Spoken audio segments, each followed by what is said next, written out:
This is the D6 generation with your hosts, Craig Gallant.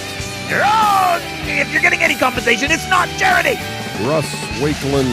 You put me on a boat with frickin' dragons attacking me and whatnot? Now we're talking. And Teras Cassidy in the third chair.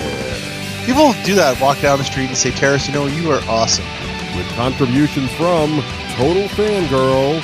Vampires do not sparkle. And our loyal listener. Are you crazy? That's like 400 hours of gamer nonsense. Welcome to another edition of Rapid Fire, the roundtable discussion of all things gaming, coming out at the speed of a genetically enhanced super monster created, bred specifically for adrenal boost powers and with more than just stubby wings. Today's edition is brought to you by Cranky Lawyer for all your non-game related criminal defense needs, and Soap.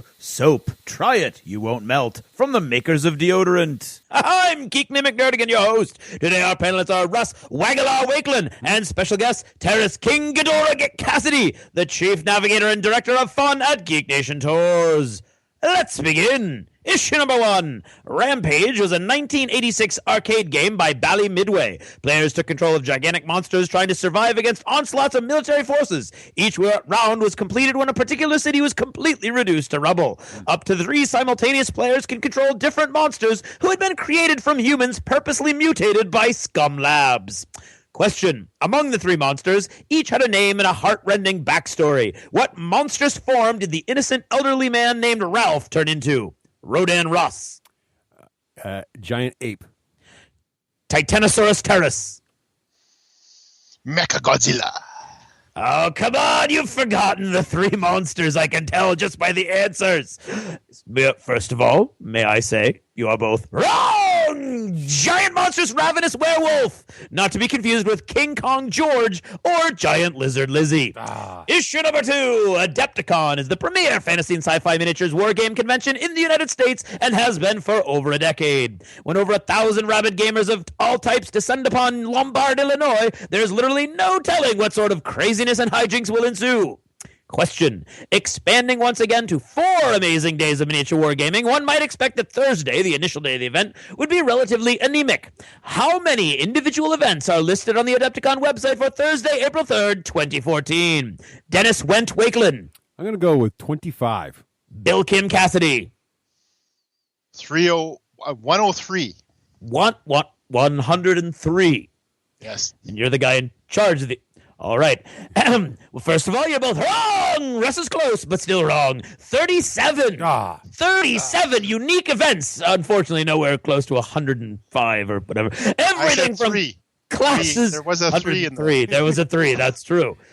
Everything from classes on painting and sculpting to midnight zombicide madness. Truly, there is nowhere else to go in the country better than Adepticon 2014. Issue number 3, Tokyo, literally Eastern Capital, officially Tokyo Metropolis, is one of the 47 prefectures of Japan. Tokyo is the capital of Japan, the center of the greater Tokyo area, and the largest metropolitan area in the world, which is clearly why the city is consistently targeted by kaijus throughout history. Question. Tokyo Metropolis was formed in 1943 from the merger of the former Tokyo Prefecture and the city of what? Mori Ronmaru Russ. I'm going to go with Tokyo Junior. Honda Tadatsu Terrace. Edo. What? Edo. Edo is wrong. Russ is actually sort of right. Really, a broken clock is right twice a day, buddy. Wow. So even a blind squirrel finds a nut every now and then. The city of Tokyo. We'll just move on. That's just embarrassing. Issue number 4. Commercial radio stations make most of their revenue selling airtime to advertisers. Radio advertisements or spots are available when a business or service provides valuable consideration, usually cash, in exchange for the station airing their spot or mentioning them on the air. The United States FCC regulates commercial broadcasting, and the laws regarding radio advertisements remain relatively unchanged from the original Radio Act of 1927. Question. To the closest 10%, what percent of total media expenditures on advertising is spent on radio spots? Bill Ralston Russ. I'm going to go with 10%. Anna Turner Terrace. 20. It is Russ's night. Woohoo! What have I done wrong? Woohoo! We are looking for 10%, which is rounded up from 6.9. Which is exactly correct. That's it for now. Thanks for listening. Good night. This episode of the D6 Generation is brought to you by Lone Wolf Development. Take your game to the next level. And the War Store, bringing the war to your door since 1999, and that is for a decade or more. And by Conquistador Games, focusing on immersive and thematic games. More details at cqgames.com.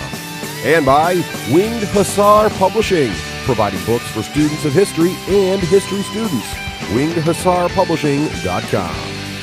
And by Game Salute, publishing awesome tabletop games through the Powered by Game Salute program, supporting independent publishers, stores, and the industry at gamesalute.com. Hello! Hello! Hello. Hey, and welcome to episode 140. Craig, 140, that's a lot. of the D6 Generation. I'm Russ Wakeland. I may or may not be Craig Galan. I am Teras Cassidy. Hey, For Teras. sure. Teras, welcome back to the show. Thank you very much. When I say my name like that, I feel like a superhero, so thank you for that. But you are a Oh, superhero. dun, dun, dun. You are the lead superhero of Geek Nation Tours. That's true. I am now standing up with the cape blowing in the wind, by the way, just so you know. Exactly. That should be the new logo. Instead of that face you got there, it should be you with a cape. So, Teras, what's the next tour coming up for you guys? Next one is Adepticon, actually. Oh, Yeah, nice. we're very excited about it. This year is our first year that we sold out. Nice. Very good. Nice. So Yeah, popularity of very- Adepticon growing around the world. That's right. Yeah, that's Now, exactly it.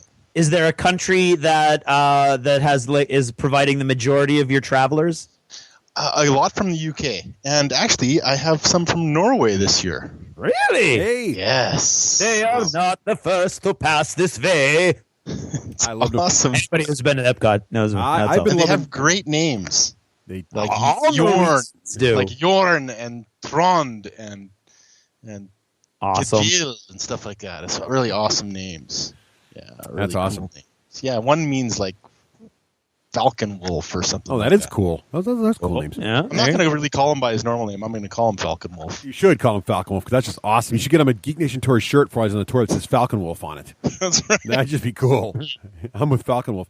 So anyway, I'm with Falcon Wolf. so in this episode, he sounds like a Space Marine name. He's like a Space Wolf. That's awesome.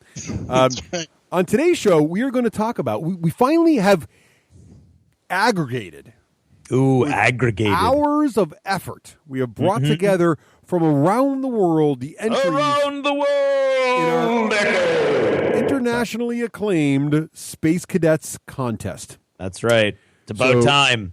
And Teras has kindly agreed to help us sift through all these audio commercial entries. And he did yeoman's work. Will do. Some yeoman's work. of them are quite hilarious. I'm not going to lie.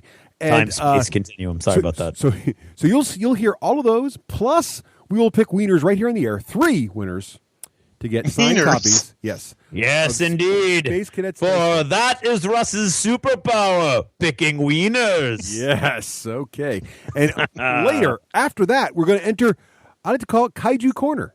Little Kaiju corner. little, like- now we need little sound, like music, little tinkling, little it's- kitty it's- music. Kaiju Corner spelled with a K, so you get the double. Well, it has K. to be. Has to be. Yes. So we're going to talk about. We're going to interview not one, because it is a monstrously big episode. We're going to review 2. We're not interviewing No, anybody. We're the monsters. we're reviewing. You Oh, you want to interview the monsters? Why Okay, not? I'll do that. Okay. 2 Are you now, kaiju, or have you ever been a kaiju? Yes, 2 kaiju games, packed full of excitement. King of Tokyo and the brand new, hot at the presses, barely even on the streets, Rampage. Yeah. All right, so all that's coming up. But first, before all of that, Yes. since we do have contest results, we're gonna skip our contest this week. Yeah, We'll we talk about can't. it next time. We can't just No, like no, overextenuate. English. Yes, we're going to talk. First, we should mention the Lost Chapters because Teras, you were kind enough to join us in the Lost Chapters, and we talked about what you just mentioned. We went through our planning phases for this year's visit to Adepticon 2014. I thought we talked about Canadian donuts. Well, there was some of that. Yes. And I was very full on donuts by That's the what time I we remember. left. Yes, but Teras, that was great. So would you have what would say you'd be the one tip? But don't give the full tip. Just give the one tip. Leave the back off as like a lead-in, a trailer to go check out that episode. To the people that are coming to Adepticon? No. Who am I giving a tip to? People who are going to go that want to listen to our episodes. This is called That's a smooth setup, Russ. That was awesome. I see. See what happened there? Then go and get the lost episodes. Find them. Yes.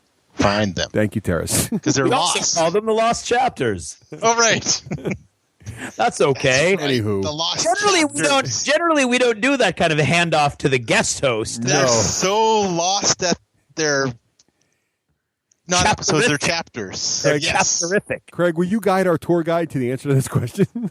Well, I think what everyone going to Adepticon or interested in Adepticon should do is go to the d6generation.com, look on the right-hand margin, and find the Lost Chapters logo. That's Charlie, the cherub, stumbling around with a big stack of books, many of which clearly will soon be lost as he falls on his cherubic little bum.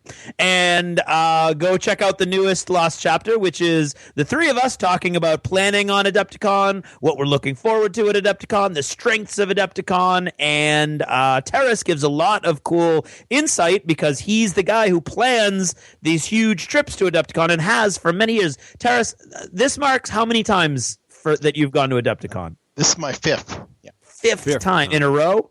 Yeah. Wow. See? Yeah. It is always a popular tour, is it not? It is, yeah. It's. It is, I yeah, think it's like I would say how many people we get on board. It's the most popular ride. Wow. Yeah, and people from all over. We've met people from Australia. I mean, it's just fantastic. And so check out that Lost Chapters and that Lost Chapter, and it'll be awesome. All right. And it's not at the episode. Dunkin' Donuts. You know what, Teras, we forgot to ask you in that episode, so I'm going to ask you now. In your opinion, Yes. what is the best pizza parlor in Chicago area when you go to Adepticon? Oh, wow. There's lots. I think that's a really hard question to answer because every time I've had pizza, no matter where it's been tremendous in Chicago. See, no, I'm not I going mean, you have to go for No. the deep dish. You have to go for right. the I want full authentic cook- Chicago deep dish. I'm there. I'm with you. I'm a paying customer, and I say to you, my tour guide, where should I go for the best deep dish pizza? Well, we go to Giordano's on. We That go is there. darn fine pizza. That is some darn fine Yeah, pizza it right is. there. That's where we. That's where I've been to others, but that's where we go, and it's spectacular. So It is. And it's really something that no matter where you come from, you have to do at least once because it's so amazingly. And when I tell you, though, this is the real advice. When I tell you, you don't need that much, and you tell me I'm super hungry, Teras, and I say you don't need that much, I mean you really don't need that much. I don't know if Craig remembers this. So we went there the very first Thursday night because I love it. And I got one of these pies, right? And this is before I was even dieting. I got this giant pie. I think I ate like 2 slices. You had one. And the entire weekend, the pie was in the hotel room, and we just kept nibbling on it the entire time. Well, that was remember awesome. the first year when Romeo's mom made us one. Oh, yes, that's right. Really? That's and forgot about that. it was That was good, homemade Yes. deep dish Chicago pizza, and then we did the same thing. We had it in the hotel room, and I hope it was probably like a wonderland of bacteria by the end of the weekend, but that's we okay. didn't care. We're gaming mode, right? So we're immune to That's all right. bacteria. It offset the plugging factor of the cheese, the bacteria. Right. Yes. See, There you go. It's Nice. actually good bacteria. Way to bring it together. All right, so That's we are not here to talk about pizza, however. no, I nor think- plugging. No, we are here to talk about what's it time now for, Craig? Most likely time for non-plug. No. Achievements in gaming. All right, thank you, Craig. Glad we were able to move on from that topic. Okay, so Achievements in Gaming is brought to you by pre-order Gravity Ghost for 33% off. Kotaku called it the little indie Mario Galaxy that could. No killing, no dying, no way to fail. Just hours of blissing around the buttery smooth gravity goodness. GravityGhost.com. Teras, what have you been playing lately in the miniature/board game realm, or board game realm, really? Well, of course, we just came out of the Christmas season, the holiday season, and I've been playing a lot of King of Tokyo, actually, with my family, and as a party game. So I've had the experience of doing it both ways, doing it with 11-year-old and doing it with a 50-year-old and 40-some-year-olds. So that is such a great game. I love it so much. I can't believe how much I like it. So I've been playing a lot of that. That's the board game one. Yeah. And I've been doing my regular gaming nights with 40K. Did a little bit of Imperial Guard versus Astro Claws. I'm just working on my Astro Claws army. And that's really working really well. That's an interesting army that I'm glad I'm doing that. And played to 2 ties in a row, which I am very much of the opinion that those are successful games when they're ties. Hey, you didn't lose. So, everybody gives me a heck for this because everybody says, "Oh, you're so nice." That's all BS. You really just want to win all of it. And I do want to win. Like I play to win, but I find that the most fun I have playing games are when they end in ties, because it means that the game was close, right? All the way through. Right. And it just gives you time to kind of, you don't feel depressed about anything. You don't feel, super elated about everything. You have this whole holistic, enjoyable game. And so this is different than board games, of course, but miniature wargaming, I love when it goes to a tie. Yeah. Cool. So how about you, Craig? What have you been playing? What have I been playing? I have continued to play Firestorm Armada and enjoying that a lot. And I've actually gotten a few games of Wild West Exodus in finally, and really enjoying playing that. Unfortunately, nobody's got any of their stuff painted yet, so I have a bunch of pictures of really dramatic moments of games, but because the models aren't painted, I haven't tweeted them or shared them out. I might put a bunch of them on my blog just to have them out there and tweet one or two. We have our Wild West Exodus Tuesday coming up. That's true, yes. So this coming Tuesday, everybody is apparently bringing their Wild West Exodus stuff, so including Will, who's bringing multiple tables worth of his awesome buildings. Nice. So between him and I, we should be able to have a whole bunch of buildings up there. Outlaw City going on. Yeah, it'd be great. Yeah. And the only problem is every time I play, I have to. I'm ironically enough, don't have any models of my own yet. So I'm borrowing other people's models, and because they came in dribs and drabs as Kickstarters often do, I'm going to play Russ. Well, that means I'm using Russ's models, so we're playing Outlaw against Outlaw. I'm going to play Chris. Oh, that means I'm going to be using Chris's models, so it's going to be Warrior Nation against Warrior Nation, which is cool actually because I'm getting to see how these different factions work. But at the same time, I'm very keen on seeing how they play against other faction. So I'm looking forward to Tuesday. Cool. And of course, Dungeon Roll wouldn't be whatever without whatever. Nice. So Dungeon Roll is always a fun game to use as a filler. Russ, what about you? There's a couple in here that I want to ask you about a little more in depth. Yeah, sure. So played some Dungeon Roll with you as well. Always a fun game. That's a great little fun. We played it as a role playing game, which was fun. We did with narration. Yes, we added depth. Awesome. So it's like, okay, you're on level 1, you're walking through the snow-covered forest, and you see one goblin! That's pretty much how it rolls. Yeah. And then we got in fights over who was actually telling the story at any given moment. We get arguments because when Craig would go to level 3, it was covered in water, but when I would go to level 3... No, you made it covered in water. Clearly, it's dry as a bone. Well, no, you were going to level 3. I was the GM, so I was saying you... Right, exactly. Yeah, exactly. See? So anyway, so it was a competitive role-playing, dice-rolling thing. It was fun. So then I played a brand new game. Our friend Chuck had Gravwell. Yes. Teras, have you heard of Gravwell? No, I haven't. This is a really interesting game. Apparently, it got a lot of buzz on Board Game Geek. Apparently, some folks have said it's I think Dice Hate Me or one of the podcasts have said it's the best game of 2013. I don't know. Anyway. The tone of voice does not indicate 100% agreement. So here's the thing. It's a very unassuming game. So the board, you unfold this little board.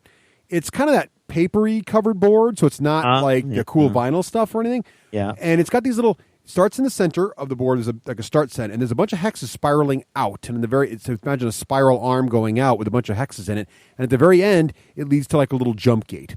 Now, the cool part of the components are that each player's spaceship are these different colored sculpts, which are pretty cool looking. And then there are 2 sort of space Hulk ships in certain spots along the spiral. Where the game really shines, however, the components are okay, not dazzling. What's really cool is the mechanics are really neat. So basically, you got a deck of cards. In this deck of cards, there are green cards, which are basically you go towards the nearest source of gravity. There are red cards, which means you basically repulse away from the nearest close source of gravity. And then there are these purple cards, I think they are, which basically means instead of moving, the other things move towards you. You kind of suck things towards you that many spaces. Now, what's interesting about this is that here's the tricky bit. These cards also have letters, alphabetic letters on them. So what you do is you get a hand of cards with a little bidding mechanic. Then you put face down, each lock in your cards, and you flip them over. So then in alphabetical order, you resolve each card. So the tricky bit is, if the closest ship to you by space count is ahead of you and you play a green card, you will move ahead, because that's the gravity pulling. So you play a green card that's 8, you move ahead 8 spaces. Even if you pass the guy, you keep moving the direction you started in, so you'll pass him. Mm-hmm. If, however, by the time your 8 card gets to go, the closest ship is behind you, you go back 8 spaces. And the whole goal of the game is to get to the very end of the track.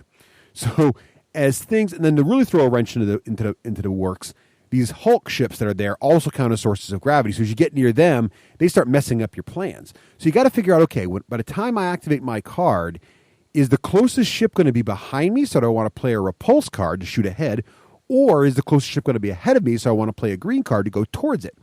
And then what really foils you is because the sequencing is different too. So I might say play a jump ahead card that's a Z, which is going to go late. But someone else might play a card that jumps ahead of me, and I don't really know what they're going to do. So it's really interesting, really weird mechanics. Simple to learn. Like you'll learn in 30 seconds, and all of a sudden you're like trying to wrap your head around what the right move is this turn. So it's a really neat, cute little game. Very different and very fast. I liked it. How do you determine like who puts their card? Is it face down? So what we do is card, basically you each new round you put down a set of cards, one card down, one card on top of it, face up. So all the table sees these pairs of cards out there. Then you go around, and whoever's in last place gets to pick their card first. So you pick your card and you build a hand. You have a hand of 6 cards. Then we're going to go around. I'm going to put a card. All 3 players. Let's say it's a 3-player game. You can play up to 4. All 3 players put their card face down, locking it in, and then we all flip them over. And then in letter order, we resolve the cards and then move ahead the numbers on the cards. Does that make sense? So basically, I might put an A down, which means I'll go first. But which is great. But the tricky bit is if I have a card that's like a C or an M, and I think that the closest ship's ahead of me, so I place that, but then the closest ship actually goes before me and goes backwards because he expected me to get ahead of him first. He goes behind me, now the closest ship's behind me, so I go backwards instead. So it throws me off, that kind of thing. It's very bizarre. It's kind of hard to explain. It's I think I can see how the mechanic could be really easy to master, to enjoy right away, and harder to master for sure. Definitely tricky. So I liked it, though. It was fun. But I think for the price point of the components, I was a little disappointed in the board quality. I think it was a Kickstarter, though. This is one of those games, they're kind of figure all that out. But it's fun. If you get a chance to play it, I would recommend it. It's a nice little game. Best game in 2013? I don't know about that. It's fun. Okay. So then, Descent 2. I have big news. So longtime listeners will know that Descent 2, I have played a full campaign. I have played a partial campaign, and now I just recently started this fall, yet another full campaign. And prior to this last event, I had never, as Overlord, won a single quest. I don't mean just the entire encounter, even a quest, even a sub-quest in the encounter. Every encounter is 2 quests, and some of these campaigns are like 10 games. That's 20 actual plays, plus either halves, probably like in 30 games of Descent, basically as Overlord, I have never won a game. This last one, I demolished them. It was so awesome. It was great. There was much rejoicing. There was cheering. I was bouncing around the room. I think they were kind of genuinely happy for me as well, because now they have a challenge. Basically, I owe it all to the fact that Fantasy Flight, I think, it's not because I became some kind of masterful Overlord. Fantasy Flight really has fixed the balance a bit. I think if you have 4 heroes and 1 Overlord, and the players really play to maximize their ability, it's tough for the Overlord under the initial Descent 2 rules. But now they've added a couple things that I think will really help it out. First of all, Labyrinth of Ruin is the latest Descent expansion, and it adds an entirely new campaign, along with new tiles and new monsters and a couple new heroes. But the big thing in here is, the new campaign, the missions are trickier.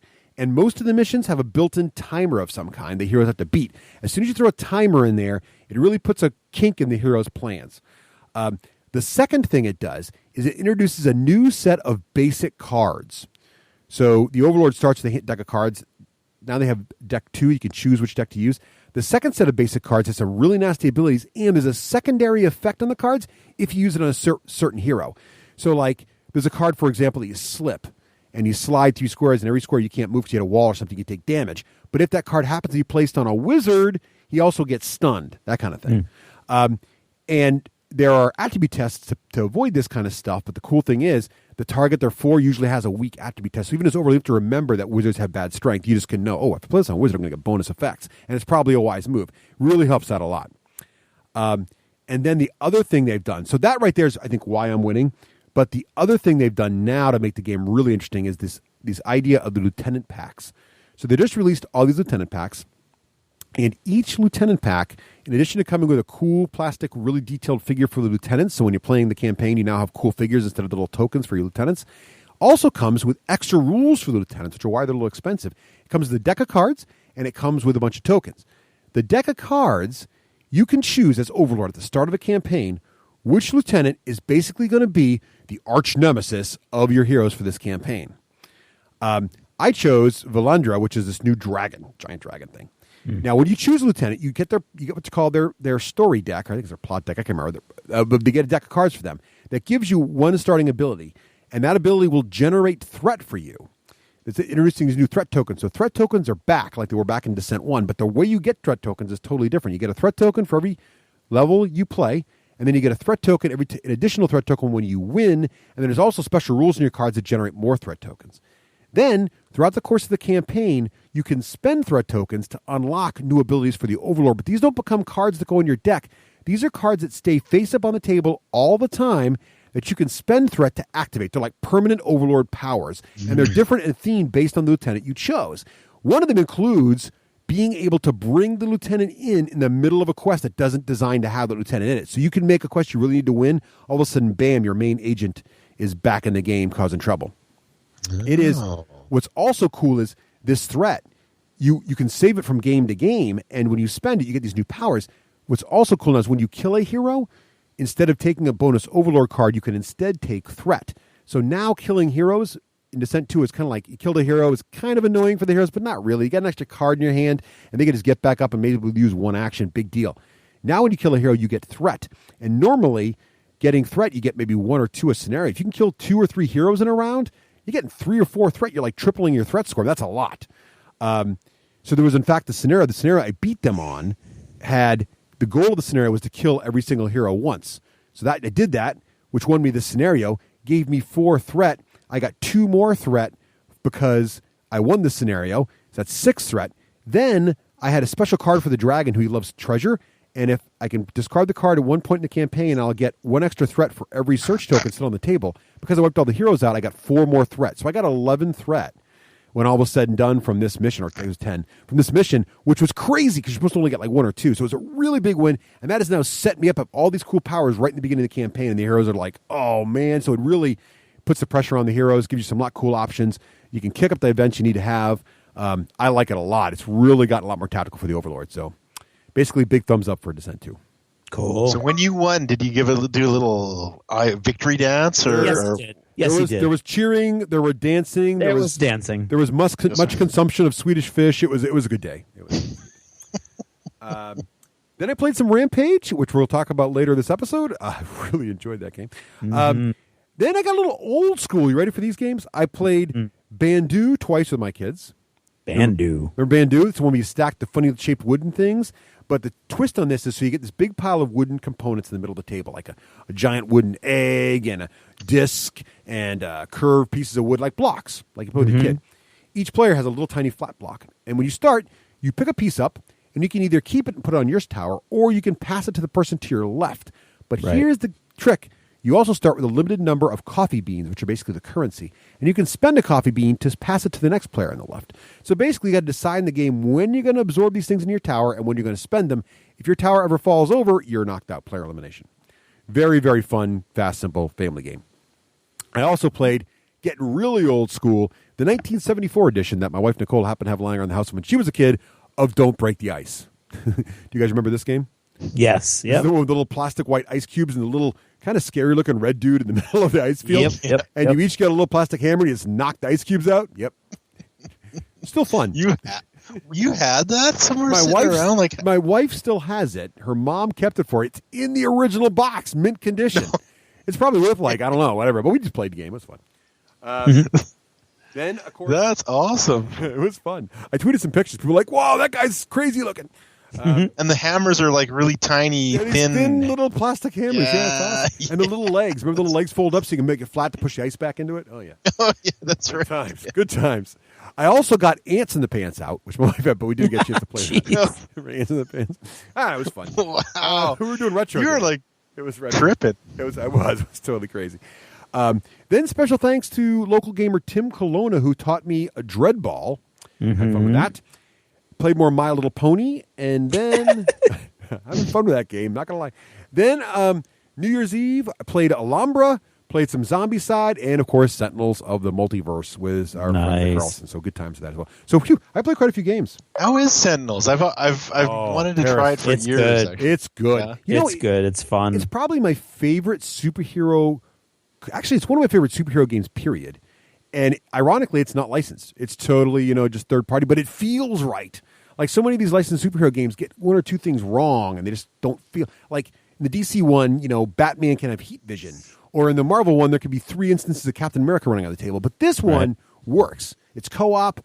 You're against one supervillain, and the 4 of you or whatever are working together to beat that guy up. It's just what heroes do. It's a lot of fun. Oh, it's a co-op game. I didn't know that. No, it's good. It's good. And they got a lot of cool villains. It can be very tough, but it can also be beatable. It's fun. I love the environment decks, too. Yes. Yeah. So, there's a deck of things that happen in the environment. It's like one for fighting in the city, one for fighting in an ancient Egyptian temple, one for fighting in Atlantis, one for fighting on Mars. And it's great because you'll be fighting in the city and obviously be like, plummeting monorail. And like a deal with the plummeting monorail, you're all taking 10 damage because it's falling on you and stuff. It's kind of cool. I'm totally going to play that at Gen Con this year. Then. You totally should. It's definitely it's a blast. And especially at a con like Gen Con because there's all these cool promo cards that you can only get at these wild conventions. So, that's all. Is that achievements? That's the achievements for board games. Is that achievements? We haven't got the modeling yet. Wow. Well, you haven't modeled anything, so that's quick. I'm too busy playing Break the Ice. That's right. Teras, how about you? What have you been modeling? Modeling, as I said, I'm working on my Astral Claws, so I'm really excited about that. Or Red Corsairs, as people tell me. I like Astral Claws much better. Mm-hmm. I'm doing several things. I'm building it up for my stint at Adepticon. Mm-hmm. I'm going to be playing the Zone Mortalis. And therefore, I need 1,000 points plus 250 sidebar. So I'm really excited about it. Cool. It's been in my closet for a long time. And I've decided that since the new codex often gets you to roll for warp or chaos champion warpy things when you kill an opponent with a challenge, I'm going to model Huron, 3 shades of Huron. So I'm going to model Huron as himself and as a demon prince and as a spawn. So I'm really excited about it. I'm using the old metal demon prince, and I was surprised at how easy it was to do that. So really.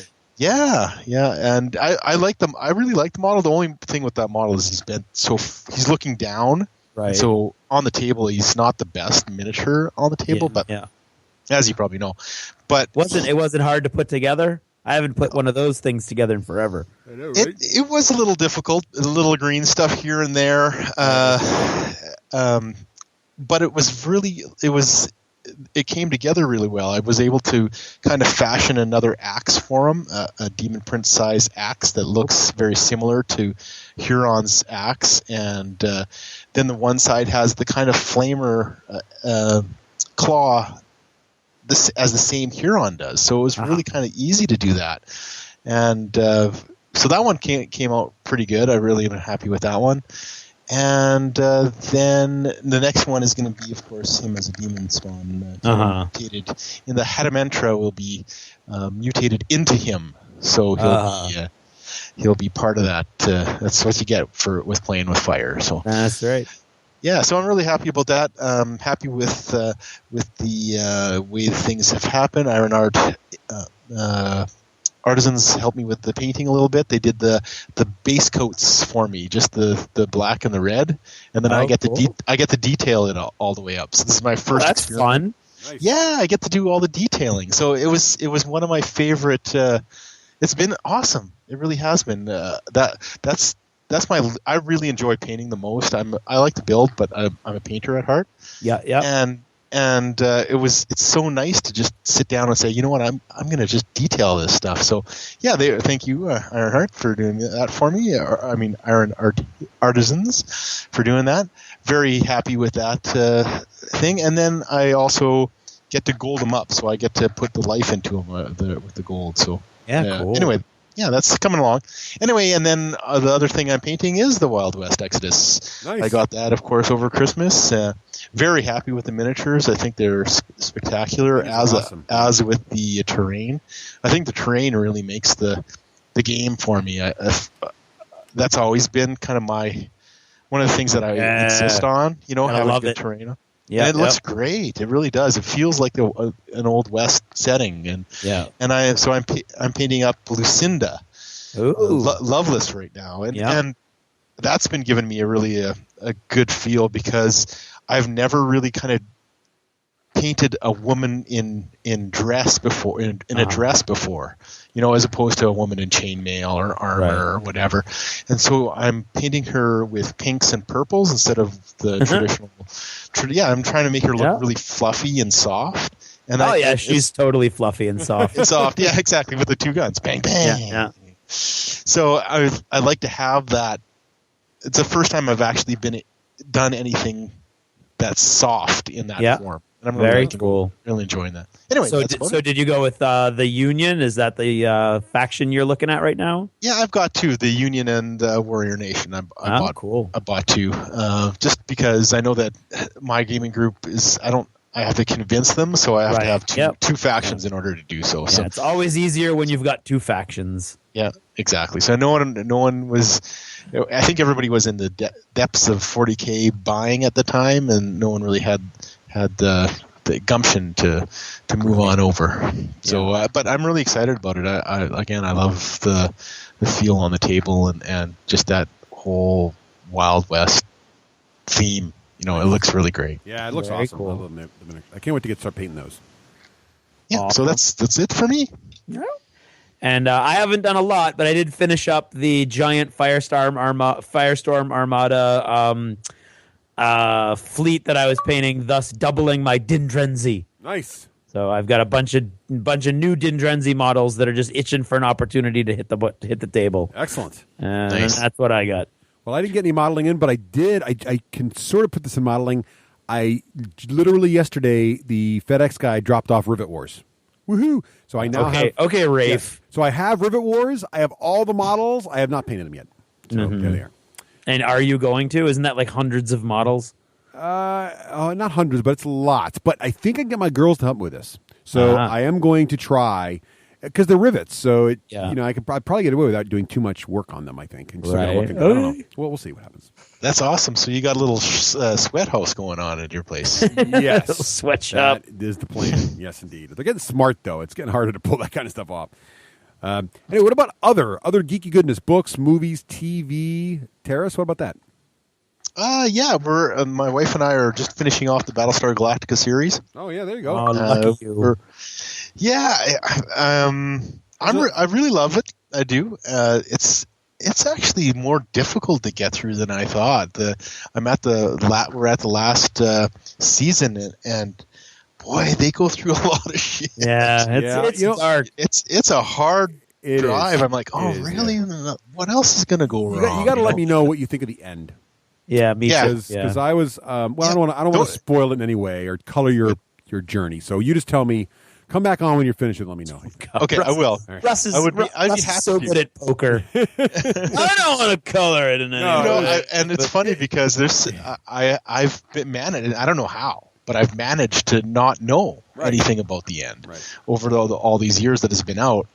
And everybody has, it's funny because you get this, oh, I love the ending, it was perfect. And then you get, oh, I hated the ending, it was awful. I never really got a halfway, so it's gonna be interesting to see what my I don't take think is. I've got halfway. No, I'm sure you'll. No. I give you 3 guesses, and the first 2 don't count. How Russ? No, I'm sure you will feel very. I don't want to color it in anyway. Oh, jeez, I don't want to color it anyway.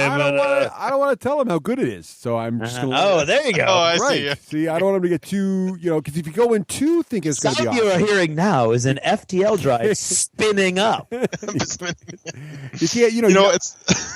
set expectations to reasonable. That's all I'm saying. I see. Yeah, it's been a challenge. The last couple, I've been pretty depressed after the show. I'm like, oh really? So let me ask you this: Did you enjoy the part where they were stuck on New Caprica? Yeah, that's where we're past. Yeah, we're past. Yeah, did you enjoy that part? I'm sorry. Did you enjoy that part of the series? Did you find that excellent? I think that happened way too fast. I think they had a cool thing to explore that they kind of. Then you will probably thoroughly enjoy the ending. Oh, okay, good. Okay, good. 2 guesses on how Russ felt about Caprica. The first 2 don't count. Good. This is my meter. Anyway. Sorry, continue. I thought they rushed through that. Sadly, Teras, he also judges your value as a human being based on how you feel about that section of that movie. There are certain. Well, they had the whole Auschwitz thing going on. They had this whole ability to this.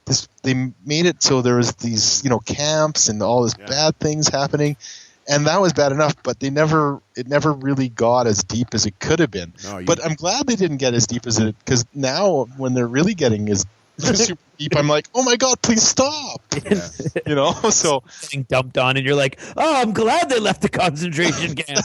Exactly. That's exactly. Nothing's. God, that would have been awful. Nothing's better than a sci-fi series based on a spacecraft aircraft carrier that doesn't have anything to do with space for a season. Okay, well then, if we're talking that, then what about Deep Space Nine?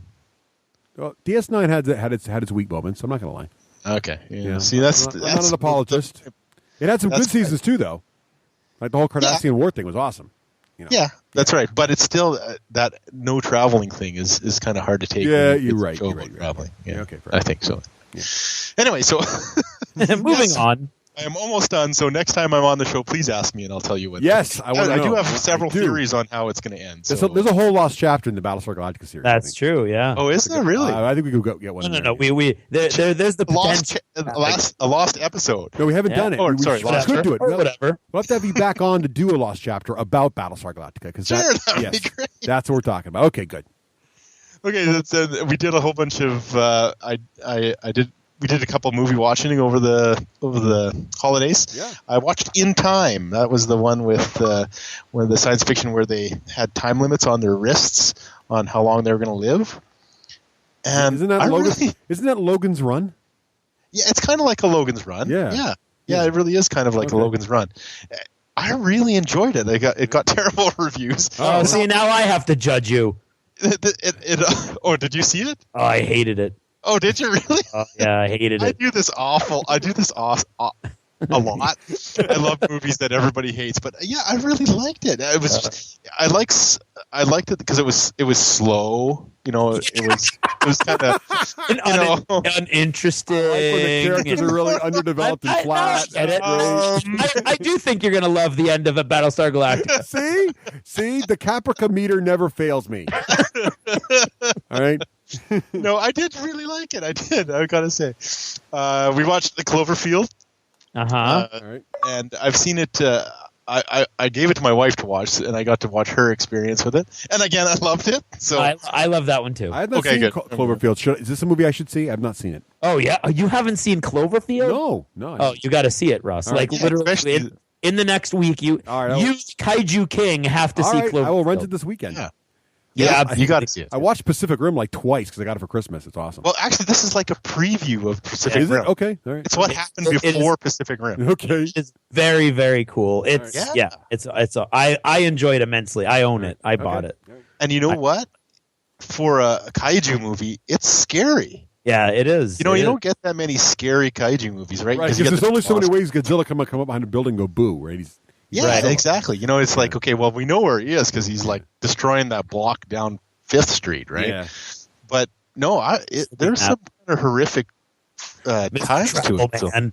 Yeah. Oh no. I think it's great, but it very much has the sensibility of one of those creepy horror movies, and also it's one of those found footage movies, Russ. So it is very shaky. Yeah, it's like the Blair Witch thing.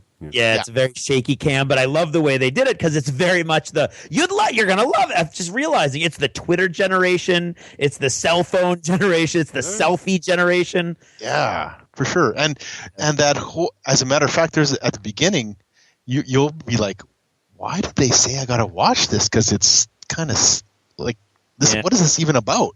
Because at the beginning, it doesn't even feel like it's about anything really. But yeah, I think you'll dig it. I think you like it a lot. I like weird stuff like that. Okay, I'm in.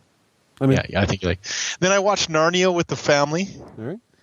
The 3. And, I like the first Narnia movie. Was pretty good, I thought, actually. Yeah, I liked it. It was. I think I still haven't seen the third one. I have not seen the second or third. I only saw the first one. I should probably watch the rest of them. Oh yeah. I really like them. It's their endings are always depressing though. Again, it's just like, okay, well, you kids, you've grown up, so you can't come back to Narnia. Yeah, it's not a really you know. And I'm like, really? They can't. That sucks, especially as an adult. Like, what's your chances of ever going to Narnia? Like, even if you find the closet, you're screwed. It's just a closet. It's just a wardrobe. Right. Yeah. You know, so yeah, that's I found it kind of depressing actually. And every movie is just like, oh really, another bunch of kids? Oh really, another bunch of kids can't come see you? Yeah, it sucks. But the movies itself I really enjoyed them. The special effects were fun, and the wars and the fighting, and it was really well done. I think. You know what I liked about Narnia? It was one of the few giant fantasy war scenes in those movies where it's like Warhammer Fantasy Battles because it's bright, vivid colors in the middle of a sunny day on a giant field of grass. It's like with all fantasy creatures, it's like looking at Warhammer Fantasy Battles on a big green mat. Yeah, you're right. I never really picked that up because it's so bright. It's bright, and you can see, it's not really dark. Even in like Lord of the Rings, it's so dark you can't really see what's happening. This is like so bright and vibrant, you can see everything. I just love that part about it. Yeah, exactly. And they do that running together, charging. Yeah, and they're moving big blocks really well. It's just like the Fantasy Battles. It's awesome. Yeah. I agree. I completely agree. And talking about fantasy, of course, I saw the second Hobbit. Yeah, how'd you like that? Here we go. Yeah, this is going to be fun. I actually really liked it, and I'll tell you why. Yeah, but you also there's a lot of people that have seen it that I know, my buddies, and they're like, "Oh, really?" You know. Right. But I liked it because it was so jocular. You know, it's not nearly as serious. I don't think you can go to see the Hobbit in the same vein as you can go see the Lord of the Rings, and I don't think you should compare the two because the Hobbit to me is a kids show. Like it's comparable more to Narnia than it is to the Lord of the Rings, in my opinion. So and it has its scary moments, of course, but the whole elf dancing on the orc's head and that kind of thing is and a bunch of beer barrels going down the river are very jocular, and I like it because of that. To tell you that part I loved, actually. I love the whole barrel scene. So I'll jump in here and say I saw it over Christmas vacation, and I enjoyed it also. And I didn't see a lot of the things that my friends Russ were complaining about. I mean, there were weird things, and there were things that weren't as good as the other things, clearly. But to me, everything that was okay was literally like a half minute to a minute long at most in a big giant movie. That was it too long? Probably, but it was too long in a world that I still love and I still enjoy. So I really didn't mind it. And I mean, there were some parts that it would have been great if they weren't there, but they didn't offend me that they were. So I enjoyed it immensely. Yeah, there are parts. That's good. There are parts that really threw me out of the film, unfortunately. But really what? Give me an example. Maybe it's because I never got into the film because the whole time I was going, "What's Russ talking about getting thrown?" Okay, so let's start. Where do we want to start? Let's start with the giant golden dwarf. That scene was literally 30 seconds long. It was so stupid. It wasn't stupid. It was pointless. It wasn't stupid. It was stupid because you knew the dragon was going to die there because they'd already spent about 45 minutes explaining where the black arrow was hidden. Then the dragon sits there, and the super smart dragon that can detect. Here's another problem I have with the film. Smaug, in his interactions with Bilbo, fantastic. acting was brilliant. The writing was brilliant because it was right out of the frickin' book. And Smaug was exactly right. He could detect an invisible hobbit with his smell. Bilbo was in real trouble. Later, which, by the way, the dragon also points out he knows exactly what dwarf smells like. Later, the dragon is flying over how many dwarves? And he's like, where are you? I cannot find you, even though you're at right a below distance. me. At a distance. He smells the hobbit ridiculous. Literally from Then- like 10 feet away. then there's the He's big golden flying over the dwarves at a distance. So the dragon, it's like a Wile E. Coyote moment. So the gold's flowing down, and the dragon's standing there in front of the statue going, what's going on here? Then the chains pop off. The chains all, the dwarf's standing there. Dragon's still standing there. What's going to go on here? The dragon gets hit by all the gold, but do I, as an audience member, care? Because I know he's sure as heck not going to die. Because A, I know how he died. It was the Black Arrow we spent 45 minutes on. And B, you got a whole third movie you got to make, so the dragon can't be dying then. And you know, the way Jackson been making these things, it's not going to be an entire movie about the Battle of Five Armies, which would be awesome, because he's going to spend half of that film, probably about an hour and a half, explaining how Smaug's going to die from the Black Arrow, the kid hitting the boat. Yeah, but you can't. Russ is a hater, Terrace. Yeah, this, I think there's that's no point having this conversation, honestly. that's a hard. That is a. Well, I'm going to do it anyway. No, okay. I'm not going to stop you. Let's go. That's a hard thing to judge. You can't. I find you have to disengage yourself from the fact that a character is going to just die or how it's going to end. It's like not reading the Horus Heresy because you know that the Emperor's going to win eventually, or you know what I mean, like Or die, you know. Let me as- ask you this. but win anyway. But wait, you know, or so not really kind of win. Here's another kind problem, and I want to ask the English teacher this question. So there's the storyteller in you, Craig. So wait, you got this cool bad guy they're setting up in the first movie, who I didn't like because he wasn't in the book, and it was like, what's up with the big white albino orc dude? I don't care about him. I don't want to know about him. But okay, you're building him as a big main bad guy, right? He's going to be this big nemesis for all three films. Halfway in the second film, though, it turns out he's actually going to be the nemesis of Legolas, who shouldn't even be there, but he's cool, so I'm okay with Legolas being there. It's the only reason my daughter went to see the second film, because Legolas is in there. Great, but it's like a total side quest. He doesn't have any... It's a total tangent to the main story. The entire Wakeland clan is hating on this movie, and I can't handle it anymore. It's awful. So anyway. It's seriously, it's like you go in, and it's like... It's like the four of you put these little like hater 3D glasses on. You're seeing a totally different movie, and it blots out anything positive and only filters in the negative. It is the Phantom Menace of the Lord of the Rings. It's not even close. Yeah, but it is. I don't think you can. There's the midichlorian moment in this movie. There is no midichlorian moment in this movie. The love triangle. What is that about? A love triangle with a dwarf, two elves. The dragon standing in front of the jungle. You're hung up on sex. That's why. It wasn't about sex, Russ. It was about emotion, and they were connecting on an emotional level. Really? And God forbid, Russ, God forbid, two people who love each other on a purely spirit. No, never mind. And you also realize you just described that's not an issue for Annie me. and Padme. So there you have it. Not even Phantom close. Menace. See, It's the same Russ, thing. now what you're trying to do is you're trying to sync this movie by connecting it to a movie that most geeks and gamers hate. But the best part is, I like the Phantom Menace. I don't buy it. I know what? I deep down inside don't buy that you hate it either. Right. I've got theories, man. I've got theories. Yeah, I think you love it because it's a family show. No. I don't. I wish I did. Anyway, we should probably move along, but that's my feelings on The Hobbit. Oh wow, There you have it. That was great. I will. I do have one beef on The Hobbit before we move on, Yes. because this is actually kind of a beef for all fantasy movies. I really like four-legged dragons better than two-legged dragons. I wonder why they do Really? that a lot. Really, that's your biggest problem with this film right here, Terrace? I mean, I appreciate your concern. I love the fact that you can't even throw him a bone, Terrace. He won't even let you.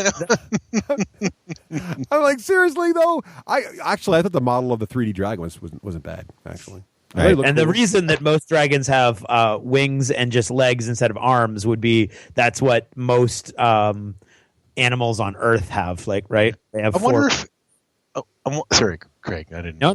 I'm done. But I wonder if it's because it's more dramatic, easier to film, because you always bring the legs into the whole. I mean, the wings into the whole frame, no matter what. Because if you have the front paws down or the front legs down, you have the wings.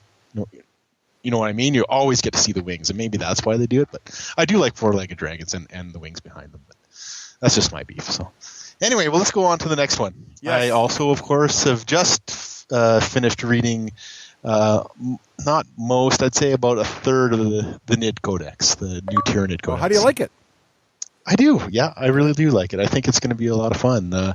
I think I play a kind of a claw army, less shooty stuff, and I think that my NIDs are going to hit the table again. They've been gone from the table, honestly, for probably 3 years at least. I haven't played them for a good 3, maybe even 4 years.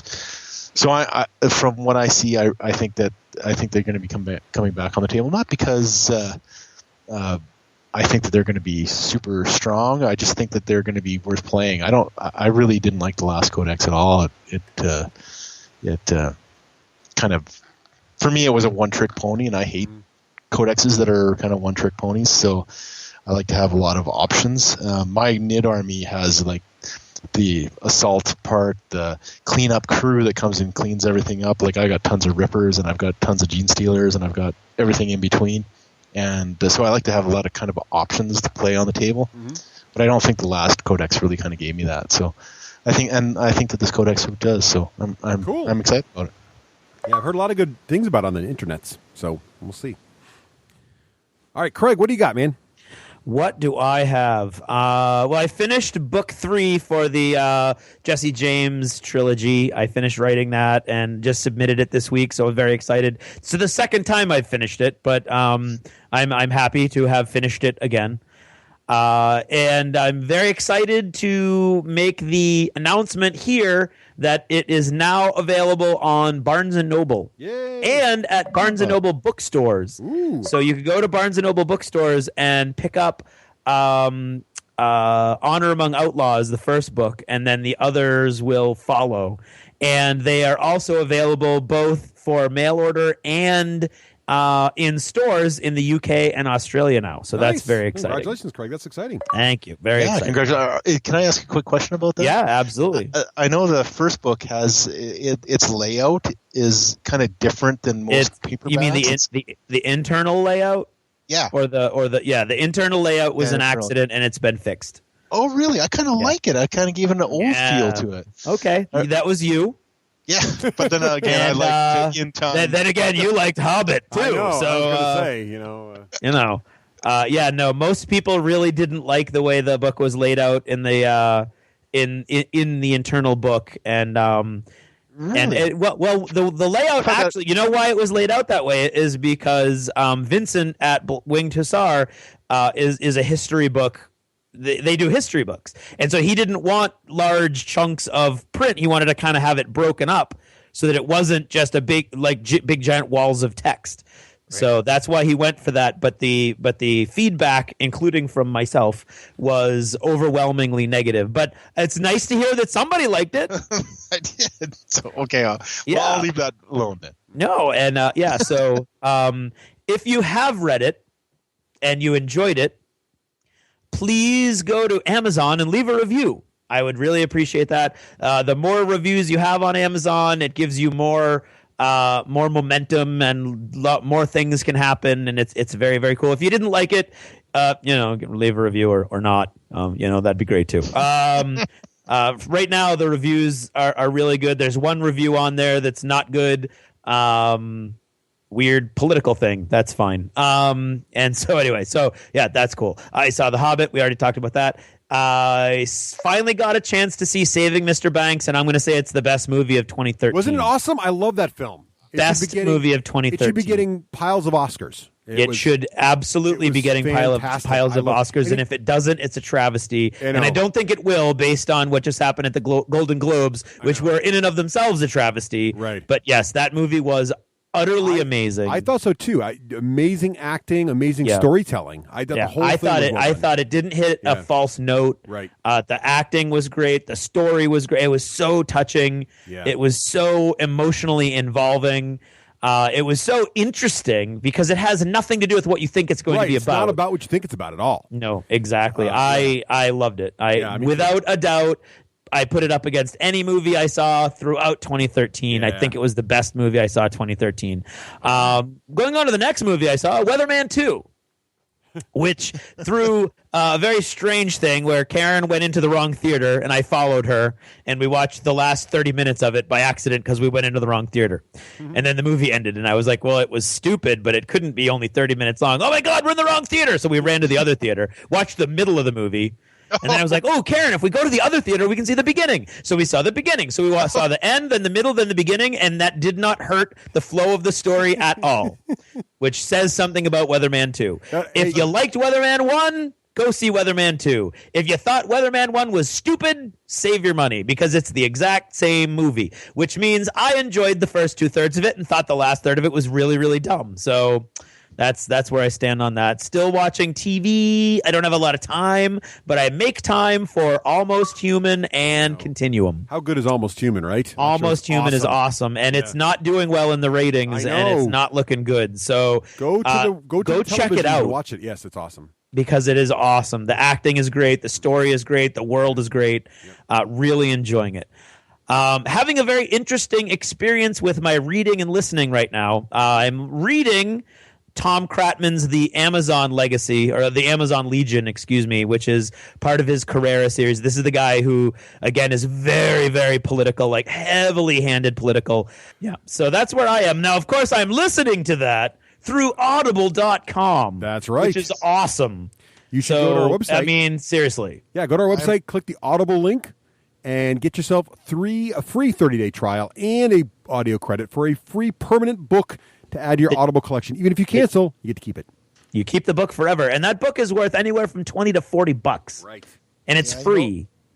I will pipe in and say something about Audible because I wasn't convinced. Actually, I kind of first heard it through you guys, to tell you the truth. And I don't think I was convinced. Now I am completely converted. It is unbelievably cool. Welcome to the family. It is unbelievable. You know, even if you enjoy reading books and you do this, these are the type of things that allow you to double or triple your reading abilities. You know, it's such a cool thing. When I was 16 or so, I read Shogun, and I've always wanted to read it again, but just can never put it into my reading schedule. And I just decided to get it on Audible, and I am digging it. I am so loving it.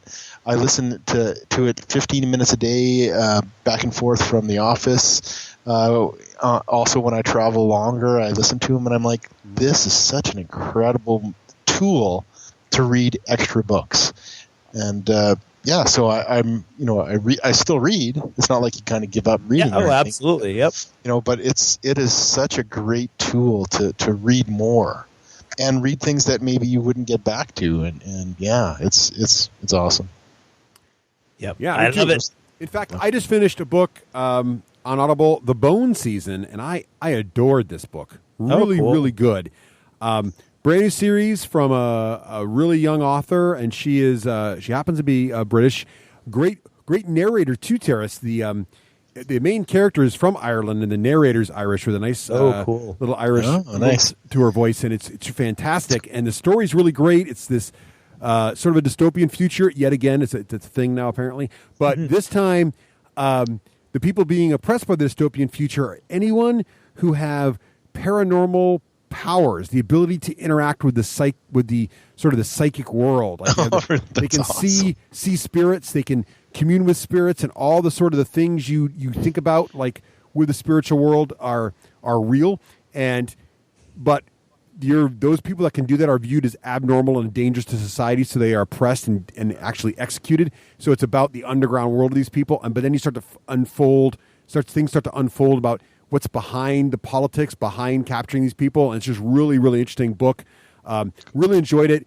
It does kind of end in a place where you're set up for the next one, which is unfortunate because this book came out in 2013, so I'm waiting for the next one now. But I really liked it. I really liked it a lot. Highly recommend it. Great writing style, great storytelling. Good stuff. Nobody from Monty Python screaming, "She's a witch!" No, not in this one.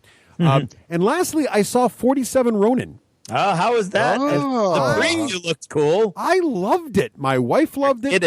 My kids loved it. Okay, so explain this to me. See, here's the thing, and this is what I understand. All my friends who I thought would like this film, great costumes, over-the-top action. Essentially, it's not wire fu, but it's that kind of a film, you know, crazy fighting, people turning into dragons, crazy fantasy monsters, sword combat off the charts, all that crazy stuff in a very simple, concise, well-told story, right? And really? I thought so, and yet people liked The Hobbit. None of our friends liked it. No, I know, and they all liked The Hobbit. 13% on Rotten Tomatoes. Yeah, and I don't understand it. I don't understand it. Anybody go see The Hobbit and think it's a better film than 47 Ronin. I do not understand it at all. Here's a little truism for you, Russ. Okay? Yep. When you think you're the only sane man in the room, you need to look a little closer. Not true. Not true. I'm with the great scientists of the past who said, you know, Galileo, Christopher Columbus, all those people out there. Anyway, the world is not flat. Christopher Columbus. 47 Ronin was better than The Hobbit. I'm on record right now. I'm on record. Okay. Better film. Alrighty. All right, by the next time I come on, have watched that. That's actually one that I really want to watch. You should. So, It's a better movie than The Hobbit. It's not hard to be, folks, better than The Hobbit. It's just not. Ow. All right. I think nasty. that is achievements. The Hobbit is at 75%. They're wrong. Christopher Ronin is What? 13%. On what planet is The Hobbit 75%? What is 62 reviews? 13% of them were positive. what is Saving Mr. Banks at right now? The Hobbit, 205 reviews, 75% of them. What is Saving? The world does not agree with you, Russ. Pick Saving Mr. Banks. What's Saving Mr. Banks at? Saving Mr. Banks is at 81%. They're smart. See, those guys are smart on Saving Mr. Banks. Everybody else, idiot. Those 215 people are smart. Fool of a tuck. Anyway. Fool of a tuck. Well, there you go. All right. Hey, there's no accounting for taste or lack thereof. Yeah, that's true. I think we can all agree on that. All right. No, And that, for now, that, I think, is we have the end of achievements.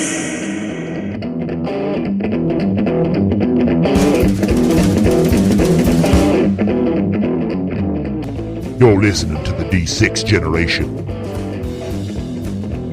Born to game.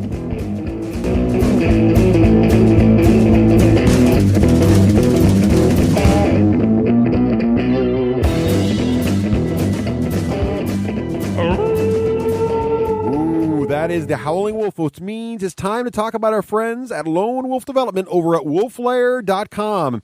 And Craig, look at that new hotness. They just had to come out with the new Hero Lab character sheet for iOS 7. They are now a full. They're what would you call that? It's not a triple threat. It's definitely a double threat.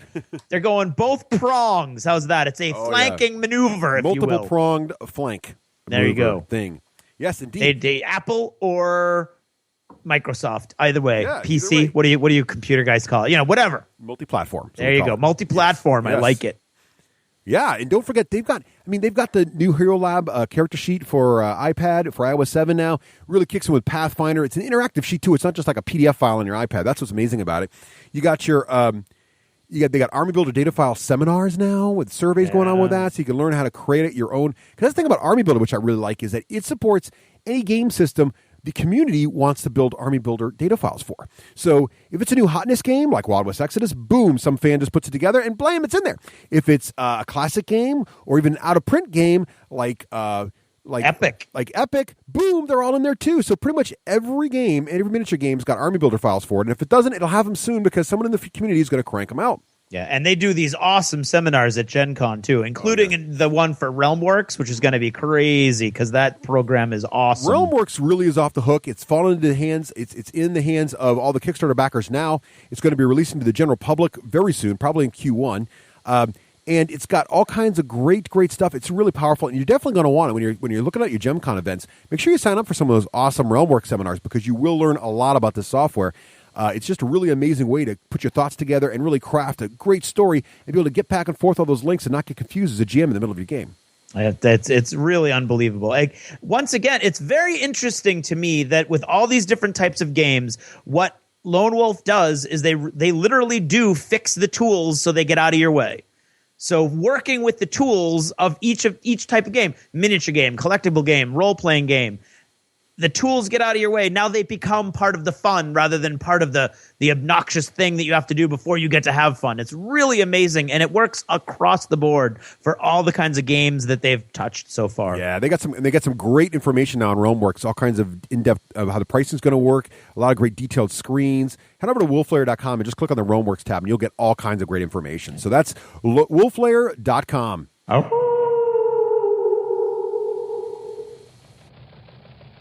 And now, what's in the news? With the shout-out brought to you by our fine patrons like John H. Thanks for the support, John. Find out more about the newest and best way to support the show. Click on the Patreon link on the right-hand side of our website. Okay, and now, the news up first. 3D Settlers of Catan. That's right. Well, okay, it's not a new product. It's actually a fan-made creation, but boy, is it cool. Over on nerdapproved.com, if you search for Catan 3D, you will find a scratch-built Catan globe. All the parts have been magnetized. The globe itself has slots for all the magnetic Catan hexes there. All the bits are magnetic and go on a little tray at the base of the globe, and you can actually play Catan on a 3D spherical type style surface. Pretty impressive. You got to check this thing out. Also in the news, Battlelore 2 Scenario Builder Beta. What does that mean? Well, over on the FantasyFlightGames.com website, you can go out and check out the Battlelore 2 Scenario Creator. It's an online tool that lets you build out your own scenarios and different ways to fight Battlelore. Now, what's really cool about this is, of course, it saves it to the FFG website. Fans can then rate their favorite scenarios, and it's a whole new way to engage in your Battlelore games. Speaking of Fantasy Flight, also up, the Rebel Transport Away is out for X-Wing. That's right, the first in the, what are they calling, I believe, the extra large, extreme size, the huge, ginormous ships for X-Wing, is the GR-75 Transport for the Rebellion. The page has got all kinds of new information about the rules as well as how it's going to work in the game. And the Transport introduces a new energy type or resource type called Energy. And energy can be used in the game in a variety of ways, including having the model recharge its own shield, jam enemy spacecraft to give extra actions, or remove stress tokens for nearby friendly craft. Sort of like a command and control. Also comes with a giant maneuver template to help move the giant model in ways that are more, quote-unquote, realistic for a sci-fi game than the other types of templates. Pretty interesting stuff. In other news, well, actually, we just talked about a map editor. How about another map editor? This one from Zombicide. The Zombicide's had a map editor a while over there on the guillotinegames.com website. But now they've got a contest. And if you enter this contest, you could win, well, Sheldon's girlfriend. Sort of. Actually, yeah, Amy Farrah Fowler is now a winnable piece. Okay, it's non-IP infringing female, super geeky, looks just like Amy Farrah Fowler, but actually named Audrey the Bookworm Survivor for Zombicide if you get a really cool map entry into the contest. Goes along great with the not Sheldon model for Zombicide as well. Let's see. This is interesting. Joystick.com, the video game blog. Yeah, they reported that the Evil as a Hobby blog, here you go, blogs reporting on blogs, but in any case, they ran some numbers and discovered that as far as video games go, that only 37% of the video game Kickstarters since 2009 through 2012 have delivered so far. That's right. So only about a third or so are delivering their things on time. Interesting mechanic. I think Craig might agree with that metric. Oh, in other news, Glass Road was out last year. Very exciting. Wait, Wakeland? Yeah. Have you read the description of this game, Glass Road? I don't know what you're talking about. It's by Uwe Rosenberg. Yeah, so what? Also, it was published in 2013. Yeah, 13. Yeah, okay. Published in 2013, Uwe Rosenberg, a game about the 700-year-old tradition of glass making in the Bavarian forest in, the Renaissance times? Yeah, so. Wakeland, I believe you did not give Granger any credit in the predictions episode for Glass Road when he predicted that Uwe Rosenberg would release in 2013 a Renaissance period game. Uh-oh.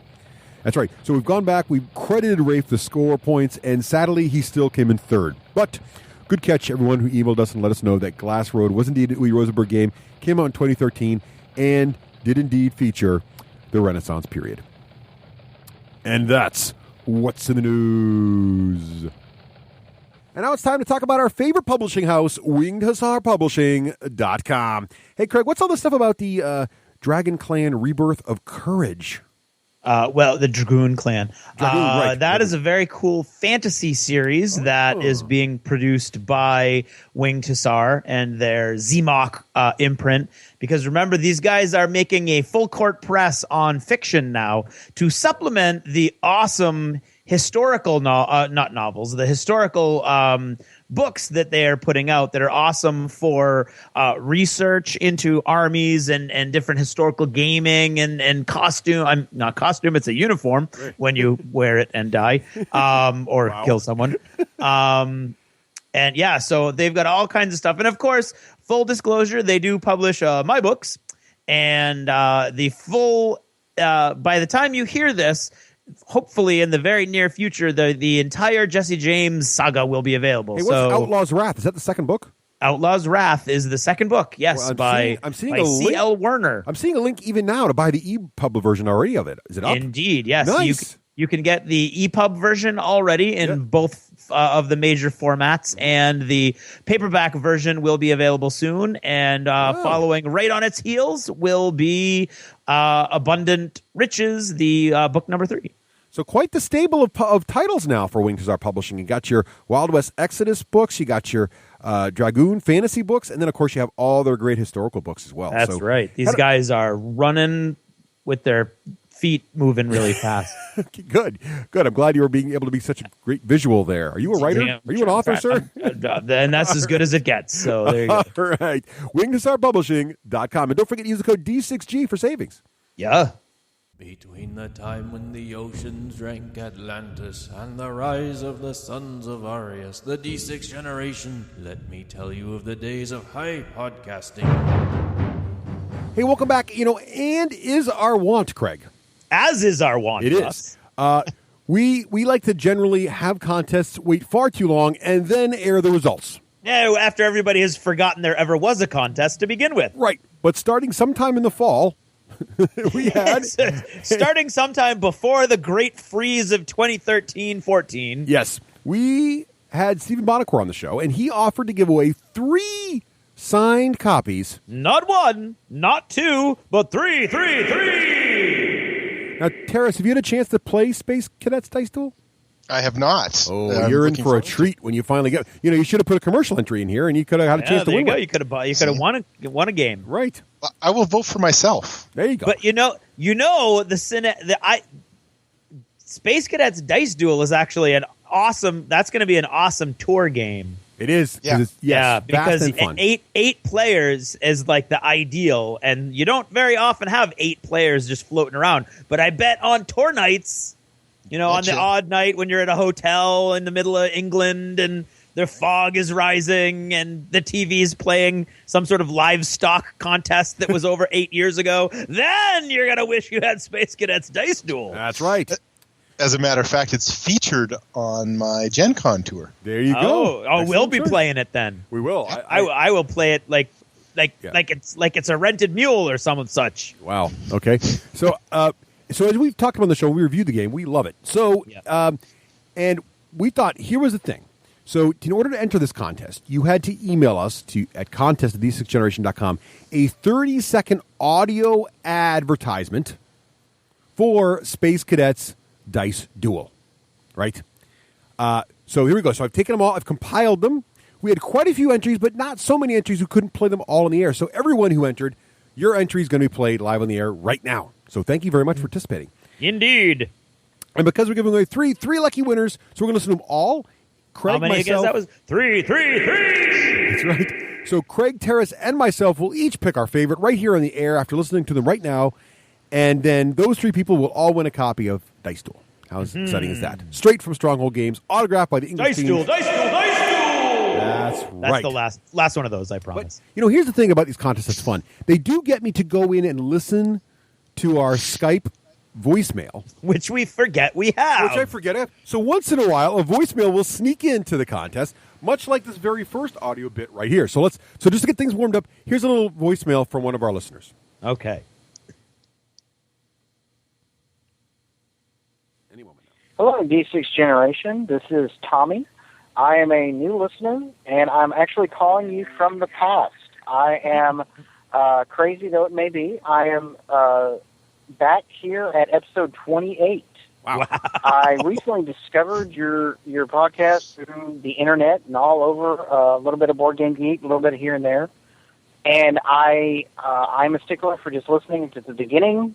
And I started about 12 or 13 and just started listening and really enjoyed what I heard. I love the long length. I love how, you guys are very in-depth. And I've never done any miniature gaming, but I know of it. I am a pretty big geek, and while I don't know everything, and yes, this is behind, but I think it's very cool to have heard all the different changes in War Machine and Warhammer and all this. So it's very cool to listen to all this, and I'm really enjoying the show. And I will, as I venture forward in time, I will be in touch and let y'all know how it's going. Well, thank you, Tommy. This is not a Time Lord Tommy, and I will talk to you later. Thank you. Thank you, Tommy, and you'll hear us saying thank you in about 2016. Right, a few more episodes away. So thank you, Tommy. Well, it'll be great to hear him if he has one from the future. Yes, Ooh, that'd be awesome. That might be more lucrative too. Would be. Tommy, if you ever get in touch with us from the future, we need to know lottery numbers. Right. Now, also a tip. So Tommy's, you might have heard Tommy say that he wanted to be, he's a stickler for starting from the beginning, so he started with episode 11 or 12. That is not his error. Because of how the RSS feed works and FeedBurner works, our feed got so big with our episodes, we had to crop off the first few episodes. So episodes 1 through like 10 are missing there, but you can still listen to them if you get our app. If you go and get our free Android app or our iTunes app or iOS app, you can then listen to the older from episode 1. So Tommy, when you get all the way caught up to episode 140 here, you can jump back and go back at episode 1 and just travel all the way back in time. Wow. Back before we had intro music and everything. It's very exciting. Yeah, episode 1 is a little rough. It is. In fact, it's a two-parter, actually. Yes. I would say episodes 1 through 10 are all probably pretty rough. Yeah, they're also all two-parters because back then we thought that making a podcast that was 4 hours long would be stupid, so we made two. Yes. 2 hours. Who knew? Who knew? Right. I've got those too. So if he wants bootleg versions, he can just come out. Bootleg. Put them on bootleg. Right. Put them on I can mail them out on an 8-track tape. Put them on the torrents. Put them on the torrents on Pirate Bay. Teras, charge them double, man. That's right. All right. So now I think we get to the contest entries, the meat and potatoes here, if you will. You will receive a bonus trip to a dream location. Oh, wait. Your claim number is 319. Press 1 for your travel agent. Press 2 if you have no interest in traveling. Oh, right. That was our... So Teras, robocall failed. Teras, I had a question for you about this, because it did say press 1 for your travel agent. You're the closest thing I have to one. That's right. So since you're here, so what is the scoop of this? We had this random call. Is this something you guys do? Do you pick up just call people up and like, hey? No, this is when you hear that, think danger, Will Robinson, danger. Okay, all right, good. Because there's also a prince that keeps calling me from Saudi Arabia that he tells me if I just send him $1,000. Really? Because I've got a friend who's a prince in Nigeria who won't leave me alone. Okay. I wonder if they know each other. No, the travel one you want to watch out for, but the princes, those are the ones you want to jump on for sure. Okay, those are the real ones. All right, good. Let's check. That was priceless. All right, wait. Okay, so now I think we actually let's go. Now we have contest entries. Here we go.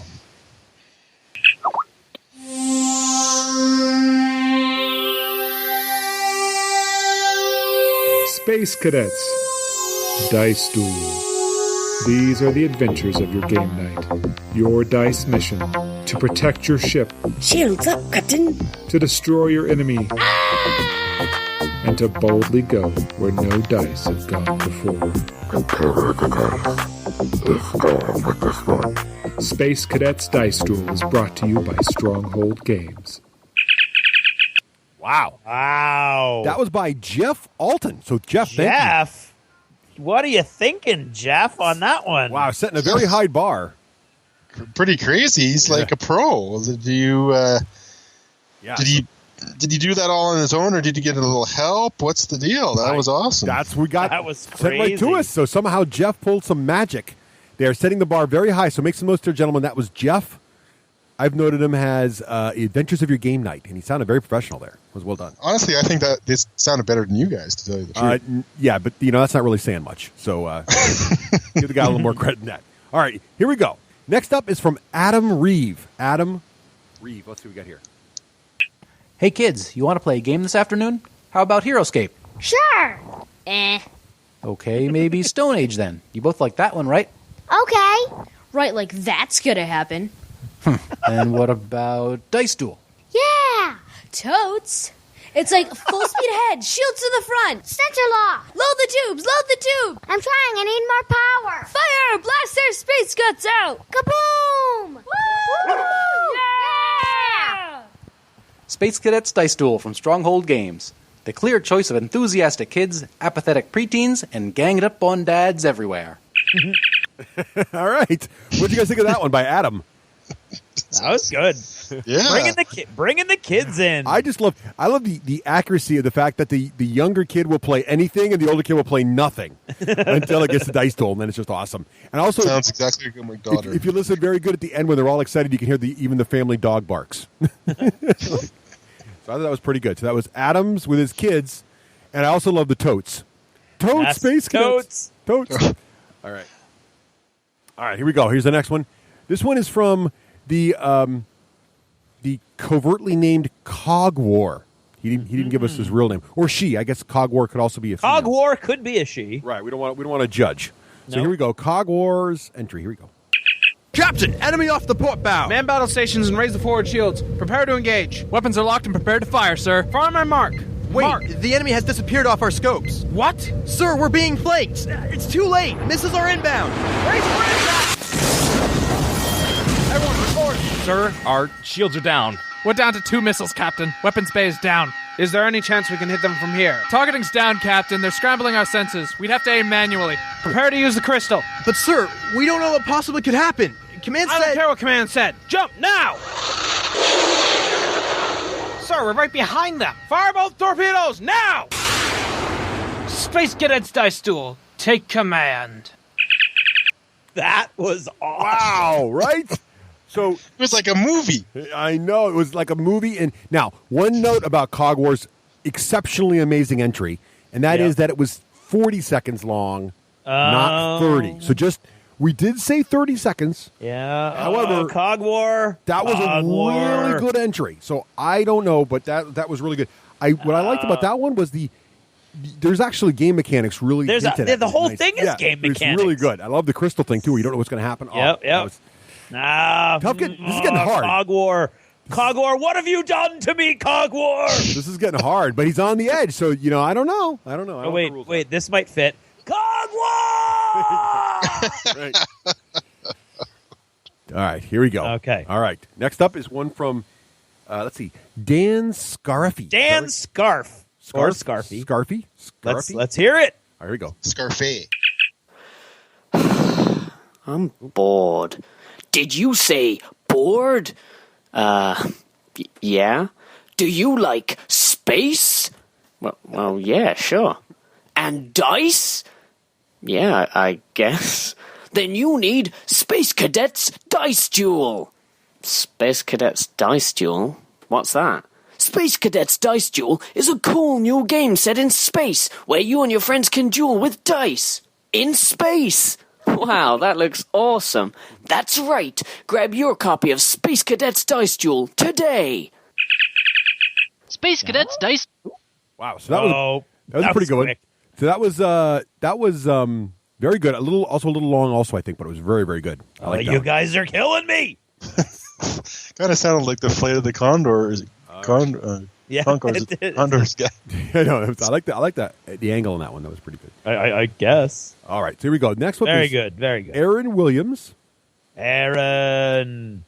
I'm going to rewind a little bit. I think I played something a little bit. Space Cadets Dice Duel today. Grab your copy of Space Cadets Dice Duel today. All right, here we go. Okay.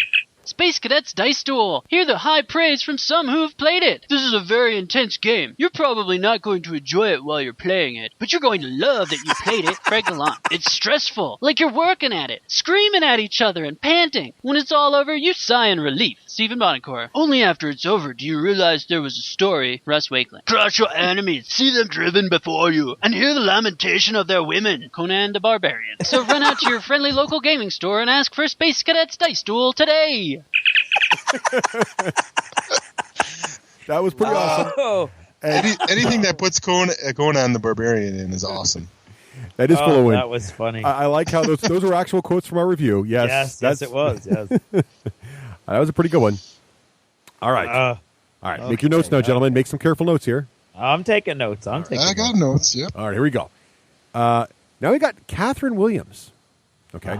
Now, I should point out that Catherine Williams did cop to the fact that she is the wife of the prior entry, Aaron Williams. So not Adam. No, right. Because if she was the wife of some guy named Adam, then that wouldn't even be an issue. Aaron Williams. So this is from the same family, and her voice sounds suspiciously. Well, you just listen in. Let me know. Space Cadets Dice Duel. Deep inside another dimension, facing battling starships and evil commanders on a quest for supremacy in the field of battle. This is Space Cadets Dice Duel, the sci-fi dueling game where winning means mastering the arts of combat, engineering, targeting, and shields. Collect gems and discover wormholes. Once you get into it, you'll never be the same. Space Cadets Dice Duel. So, Catherine, I think those hormone therapies are probably not doing you a world of good. So she may be a dwarf. Yeah, she could be a dwarf. That's true. I'm going to presuppose that Aaron decided that his first entry, while hilarious, wasn't like a commercial that actually run for the game. So then he gave us a second entry, which I really like the second one because it reminds me of the old like Milton Bradley battleship commercials, right? I thought it was really pretty funny. But I'm not sure if we can allow for. I don't know. This is skirting the edge on the dual entry thing. So, I'll say that. But anyway, make your notes. Make your notes, gentlemen. Okay, I'm drawing a hairy woman with armor on. Okay, all right. Then. Whatever triggers the memory there. That's it. Those are his notes. Now you just got a little insight into what Terrace's college notebooks must have looked like. That's right. Right, I can't wait to see the Geek Nation Tours agenda sheet. Exactly. You will meet hairy woman with armor, and yes, I draw great other drawings, but they're not really considered great by everybody else. The beauty's in the eye of the beholder, Teras, so don't let them put you down. All right, so after Catherine's awesome entry, we have Cliff Churgan. Cliff Churgan, here we go. His name would be cooler if it was Cliff Kurgan. Would be. That may even be correct. Could be Kurgan. Might be. Probably Churgan, but Kurgan would be cool. Don't take anything I pronounce as any way accurate. Cliff, you got to change the pronunciation of your last name. All right, here we go. Cliff's entry. How often have you wanted to command a non-IP infringing starship? How often have you wanted this to happen to you? Engineering. I need more power. I cannot change the laws of dice rolling. Science officer. Roll them bones. That seems illogical, sir, but hands off me, you pointy-eared freak. Captain, it looks like the French town has defeated us. Con! Well, I like that with the voices. Pretty good voice acting. Yeah. He got everybody in, too. He did. And he said con. That's the right. big, And he said con. He did say that. He did. He had the complete package there. That's right there from the front page of the Gen Con tour. Exactly. That's right. Yes. Exactly. You like that con on my page. I do. That is a good con. All right, so make notes about Cliff's entry there. Excellent entry, Cliff. You probably just got a couple hundred hits just from that statement. I'm glad. I hope I do. Well played, sir. Well played. Come see my con. All right. Now we have Tom. What do you think, Craig, on the last name here? I'm saying Candlin. Candlin, okay. Candlin. I don't know how else you would pronounce that. All right, here we go. Let's see how Tom did. Here we go. Space Cadets Dice Duel, a game where players duel with dice. Ooh, I love duels. That bit in The Princess Bride is great. Not that sort of duel. This one is in space. Oh, is it enjoyable? as endorsed by Craig Gallant from the D6 generation. You're probably not going to enjoy it while you're playing it. Hello. My name is Inigo Montoya. You killed my father. Prepare to die. No. I am your father. Okay. A little bit of a buckshot What was move. going on there? I thought, oh my god, I'm getting skewered. This is going to be great, and then it went off and it hooked or sliced or something. I don't know. You went for total geek credit at the end there, just scattershot through everything in with the kitchen sink. That was the shot. Now, as a teacher, when I look at an essay written like that, I call that the shotgun technique. Right. But leave none of your brains in your head, man. Leave them all on the paper. But That was a little psychedelia there. Yeah, it was pretty awesome. I gotta give him props. So we now have two people that are using Craig's own words on this game, which is hilarious. This is almost as bad as that year in review contest we had a few years ago, where they all embarrassed me about the David Weber thing. Yeah.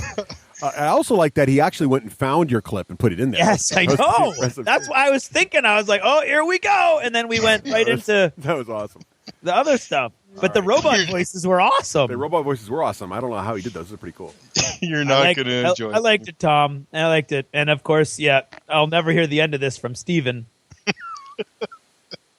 Okay, so that was Tom.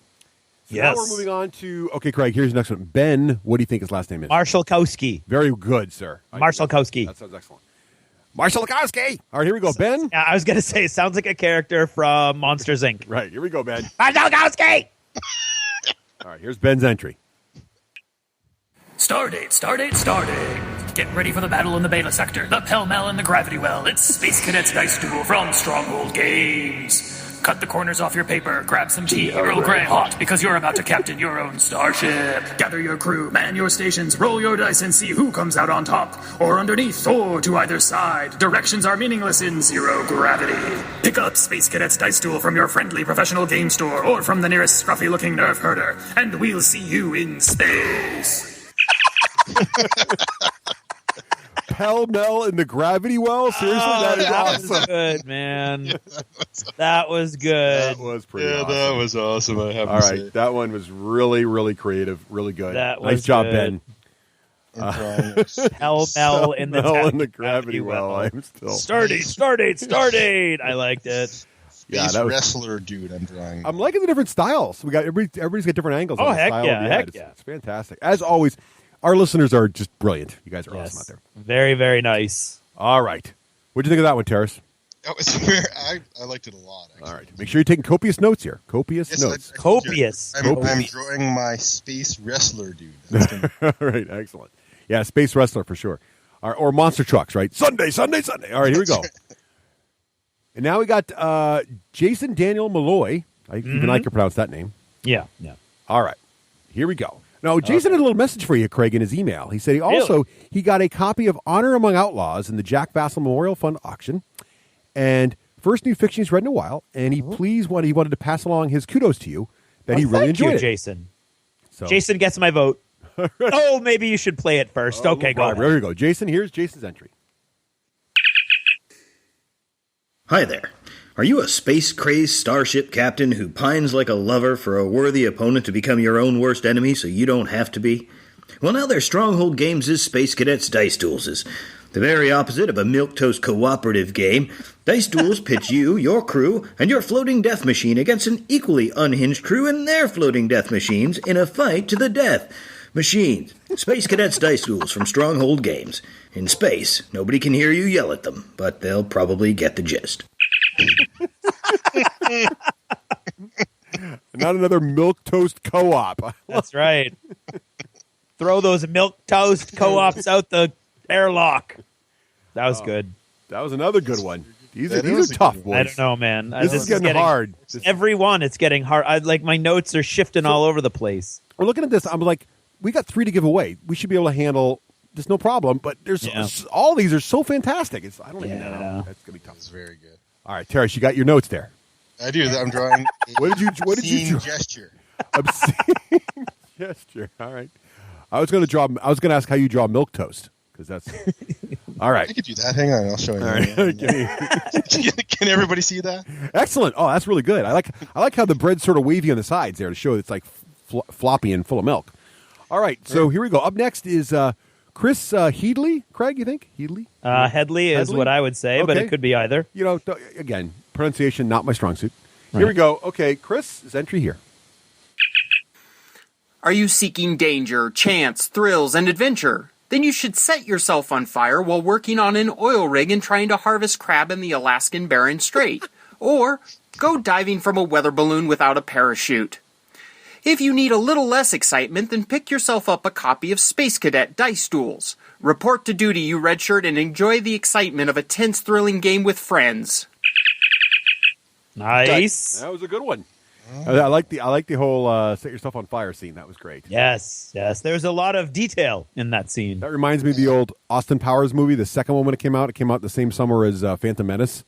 And the commercial was, if you only see one movie this summer, see Star Wars. If you see two, see Austin Powers. That's right. That's pretty good. All right, good one, Chris. I like that one. You mentioned a red shirt. That's very, very outstanding. Yeah, also. nice. Yep, liking the bringing in the non-IP infringing references there. All right. So up next is Greg Berry. Greg Berry. And I may have skipped to the beginning, so I'm just going to rewind just a tad here. Enjoy the excitement of a tense, thrilling game with friends. Dice, rolling them without fear. This is a commercial for the game Space Cadets, the Dice Duel. Its 30-second mission is to explore new gaming worlds to seek out new players in game stores where it hasn't been purchased before. If you have the desire to have fun, rule space, possess reasonable physical dexterity, along with a bit of capacity to plan while under pressure, then Starfleet, or generic Star Command leadership, wants you to play Space Cadets, the Dice Duel. That's pretty solid. That's solid. I like the requirement for manual dexterity. That's a good point, too. Cause, and I've seen a fail on that on more than one occasion. Some of us don't have good manual dexterity.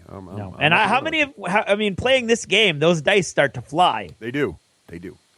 All right, so Jamaica, what'd you draw for that one there, Teras? That one I drew a dice. Okay, fair enough. Was not very imaginative. All right. Well, the dice from Dice Duel are tricky because they're all custom. So you got to draw. I know. Oh yes, that's right. No, see, no, I put in. Sure, you get that right. You got to be accurate here. I did. All right, Craig. Here, take a look. Yeah. How do you think you pronounce Darius's last name here? Garces. Garces. Okay, Darius. Here's Darius's entry. Or Garcice, but I think it's probably Garces. We're getting down there. We have two left here. I should say that I'm almost always wrong when it's my students. Yeah. Okay. So I'm not very good at this either. Okay. Here we go. Darius's entry, second to last entry here, and then we're going to make the final call on who's going to win this big contest. 3 copies of Dice Duel. Given away here. Darius. You've loaded torpedoes and played the shielding and countermeasures boards like a virtuoso. You've even kept engineering running when the plant just cannot deliver anymore, Captain. And when all seems lost, Nothing beats the satisfaction of watching your enemy trip over that last mine you left adrift. Space Cadet Dice Duel. Fast and frantic combat and exploration in the future. Red shirts need not apply. Ooh, that was very solid. That was good. I like the mine reference to it at the end there. Yeah, more than one game of Dice Duel has ended because of a mine. Yeah, I know. Well played. And very, it was actually really professional. Also, that was really there's a tough field. You guys did a great job. And Darcy's last name is called Smith. By the way, it's Smith. Okay, all right. Here is our final entry from Sam. What do you think, Craig? I don't even know. Zitten. We've met. I'm going to Sam. go with Ziten. We've met Sam. Hello, Sam. We met you at Gen Con. I remember. So here we go. Sam's entry. Here it is. Ready. In 5, 4, here we go. In a time long ago, in a place far away, 2 crews would battle together with each other for the fate of the universe. Sam! They would fight in space. What? Can we play? Oh. Yeah, sorry. Space Cadets Dice Duel. Coming soon to a table near you. That's good. I liked it. That was excellent, Sam. Thank you very much for that great entry. So you always get bonus points for having your wife involved. So Yes. So both Aaron and Sam get extra credit for that. Yes.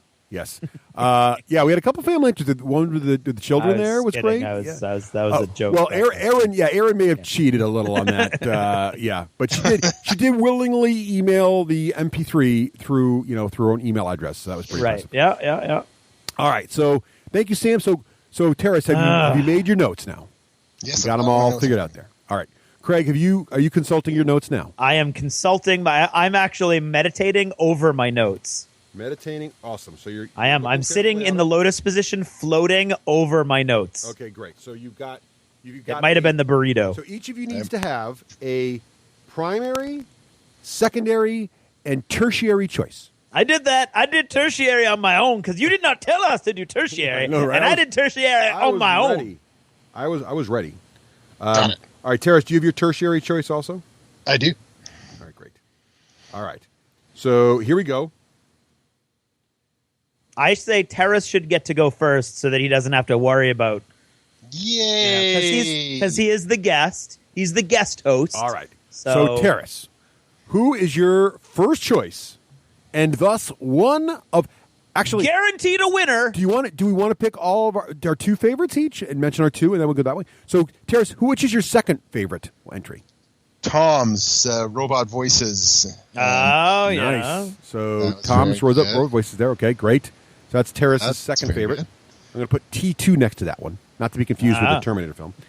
And then Teras, what was your first choice? Hasta la vista, baby. It was. He's taking notes again. Yes, I'm trying. Arnold Schwarzenegger. No, I think I really like Ben's with the monster truck wrestler one. That was very nice. That was So a that good is one. Teras's very first choice. Yes, All that's right. my first. So Ben Marshallkowski. Marshallkowski. Ben, you are a big wiener. Well, there's that.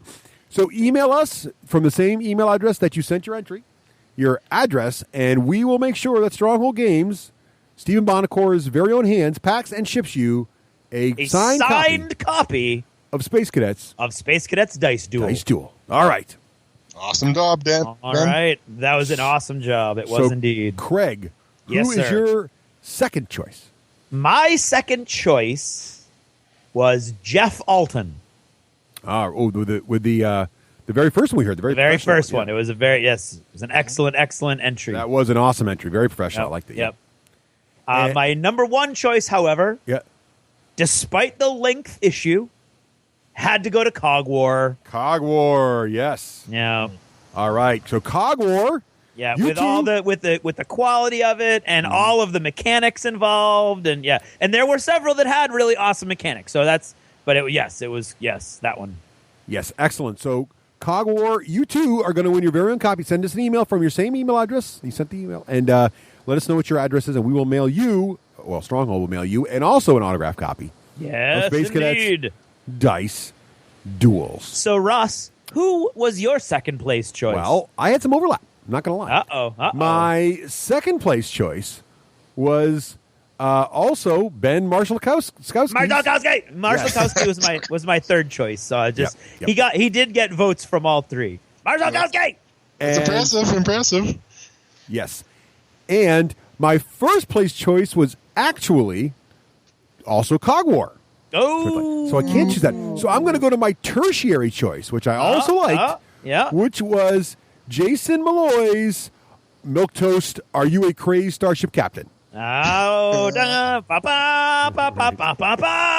right, so Jason Daniel Malloy, you also must send us your snail mail address from your email address, and we will get you also a copy of Space Cadets Dice Duel. So, thank you, everyone. Congratulations, those guys. Those were awesome, Those were as fun. always. We have come to expect great things from you, and you did not disappoint. No, awesome. And a lot of new people entering contests for the first time. They're great to hear. Absolutely. And if you enter contests before, it does not exclude you. So please jump on back in next time if you want to. Don't feel like you can't win again, because we don't play that here. So, all right, great stuff. Meritocracy. That's right. You're listening to the D6 generation. Alrighty, guys and gals, now it's time to talk about Conquistador Games. Is indeed over at cqgames.com or conquistadorgames.com, whichever is easier for you to spell. And when you get over there, you're going to see all the hotness that is there. And they've got 3 major games rotating on the front page there. First of all, Road to Enlightenment, which Craig has the giant box of at his house. I do. And it featured prominently in a recent video. It did indeed. And then my favorite game of theirs actually is the New Science, because I'm totally a science nerd, and this game's cool. You are. You go through the history, the major Enlightenment period of science, and you get to play the different competing scientists, and you're trying to decide, do I publish now and get the fame for it, but then expose my publication to let other scientists leverage that discovery and do better with it, or do I wait to publish later and try to eke them out in a couple double whammy? Really cool mechanics. It sounds dry in book learning, but it really isn't. It just is really, really cool. No, I mean the thing about the Conquistador games is that they capture that theme, but in a fun, fast gameplay structure that really, really gives you a good time at the same time that you're doing this stuff that's like real, it's historical, it's fun, and their website is structured so it actually tells you a little bit about, for instance, the New Science is card-assisted, historical, and Euro. Yeah, exactly. There you go. So these are games by gamers for gamers, and they just really know their stuff. I love the whole level, too. They know you like to bling your game out, so they got gaming extras where you can do that. They got the other great game, Tomorrow, which is this crazy sort of dystopian future where you're trying to kill off population and maintain the global eco balance. And then, of course, War Stories coming soon, Red Storm. They had the big Kickstarter for that. Now you can see previews of the miniatures coming out for that and everything. Oh, that looks great. So good. Coming soon for pre-orders as well. So head on over, cqgames.com. You will see just some great-looking games there. Of course, that's ConquistadorGames.com.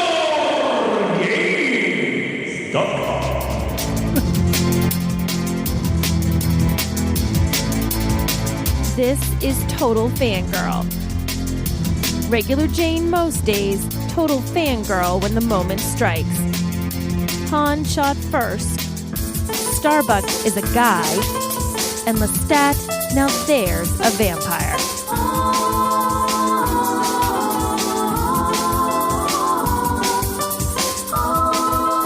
Hey everyone, this is Nicole, your Total Fangirl. You can follow me on Twitter at Nicole Wakeland and check out my blog, TotalFangirl.com. This week's shoutouts brought to you by all of our patrons at Patreon. Become a supporter at patreon.com/the D6 Generation today. And this week I'm going to be talking about something else that actually happened at a dinner with my kids, but has nothing to do with the menu smelling like a game this week. But it was sort of charming and made me think about how we sort of overlook the simplicity of some of the games we maybe used to play and how they can be a lot of fun, especially if you have kids. We went to dinner last night while Ross was out gaming with the boys. So we had a busy afternoon. I thought I'm going to take Rose and Kid out and we're going to have some dinner. And we went to our favorite little Italian place where they order their cheesy kids pizzas and mozzarella sticks, and I order grown-up food, which is really nice. So we're waiting, and actually the service was a bit on the slow side, which happens everywhere every now and then. So as they're coloring their little menus, I took the cocktail napkin from underneath my drink and decided that I wanted to play hangman with them. And I started drawing it, and they're looking and see finally what I'm doing, and they realize, hey, mom's doing hangman. I said, okay, stop coloring, let's play hangman. So we start playing, and it's fun, and we're having a good time with it, and we're guessing, and we're being goofy. And then they're accusing me of not knowing how to spell the word because they can't figure it out. They eventually figure it out. We trade little napkin moves one to the right, and Kit gets her turn. And then the little napkin moves across the table to Rose, and she gets her turn. And at Rose's turn, she does a word that's not particularly huge or particularly small, and I can't get it. And Kit and I are sitting there trying to get this word. And this is like one of those games that we've all been playing since we've been able to spell. You know, it's one of those you can sneak in. It's like, hey, it's educational. I'm teaching them spelling. But it's still a fun game, and it passes the time. But I can't figure out what word Rose has written on this piece of paper, this little cocktail napkin that now is covered with green and yellow and blue crayon marks. I cannot figure it out. I'm staring at it, stumped. The waitress comes to bring us our drinks. She's looking at it. I said, do you know what it is? She said, I don't know. And she's trying to guess it. She's like, nope, I have no idea. I have to come back when you have more letters. I'm guessing every letter that I can think of.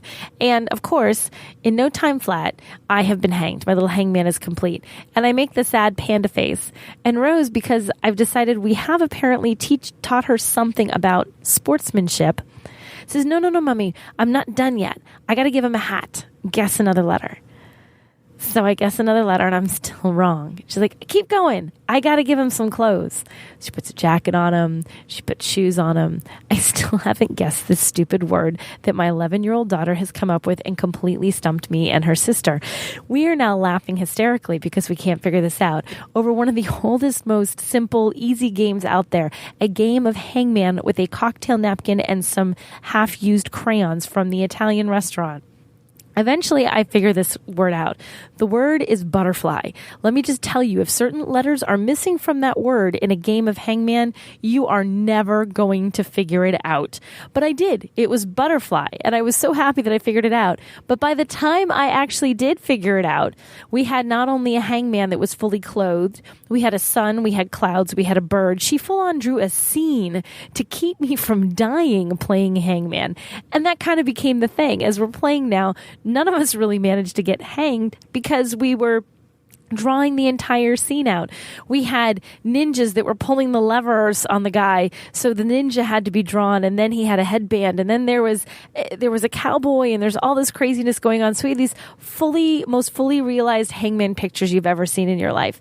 And we were laughing, and the waitress is coming by, and she's laughing, and I could see the table next to me. There's a couple sitting there, and they're watching what's going on, and they're laughing as we're playing hangman.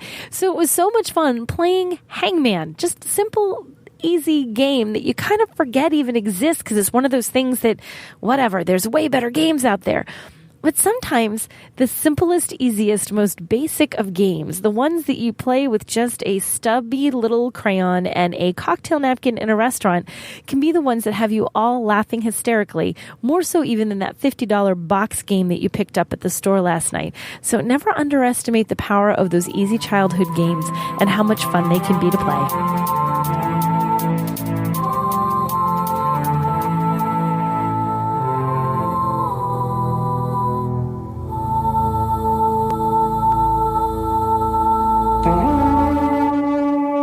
Now it's time to talk about our friend Vic the Viking and all his buddies over at the War Store. Bringing the war to your door for a decade or, well, and a half, which doesn't a long time. And don't forget, when you go into the War Store, the very first thing you might see at the top is Vic's Bargain Basement. Be sure to click on that. You see some crazy good deals on there. Yeah, it's amazing. And, of course, let's not forget that the big new hotness that's sweeping the world is Firestorm Armada, probably due to our review.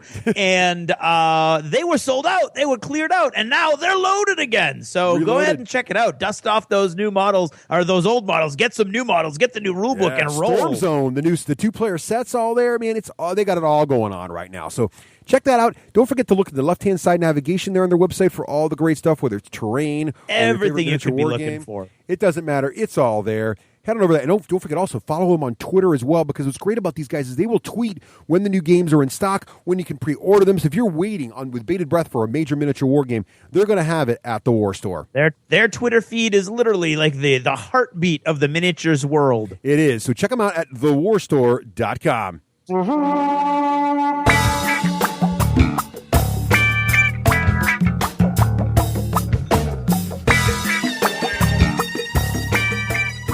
I'm Rafe Hollywood Granger, and this is the Hollywood Minute.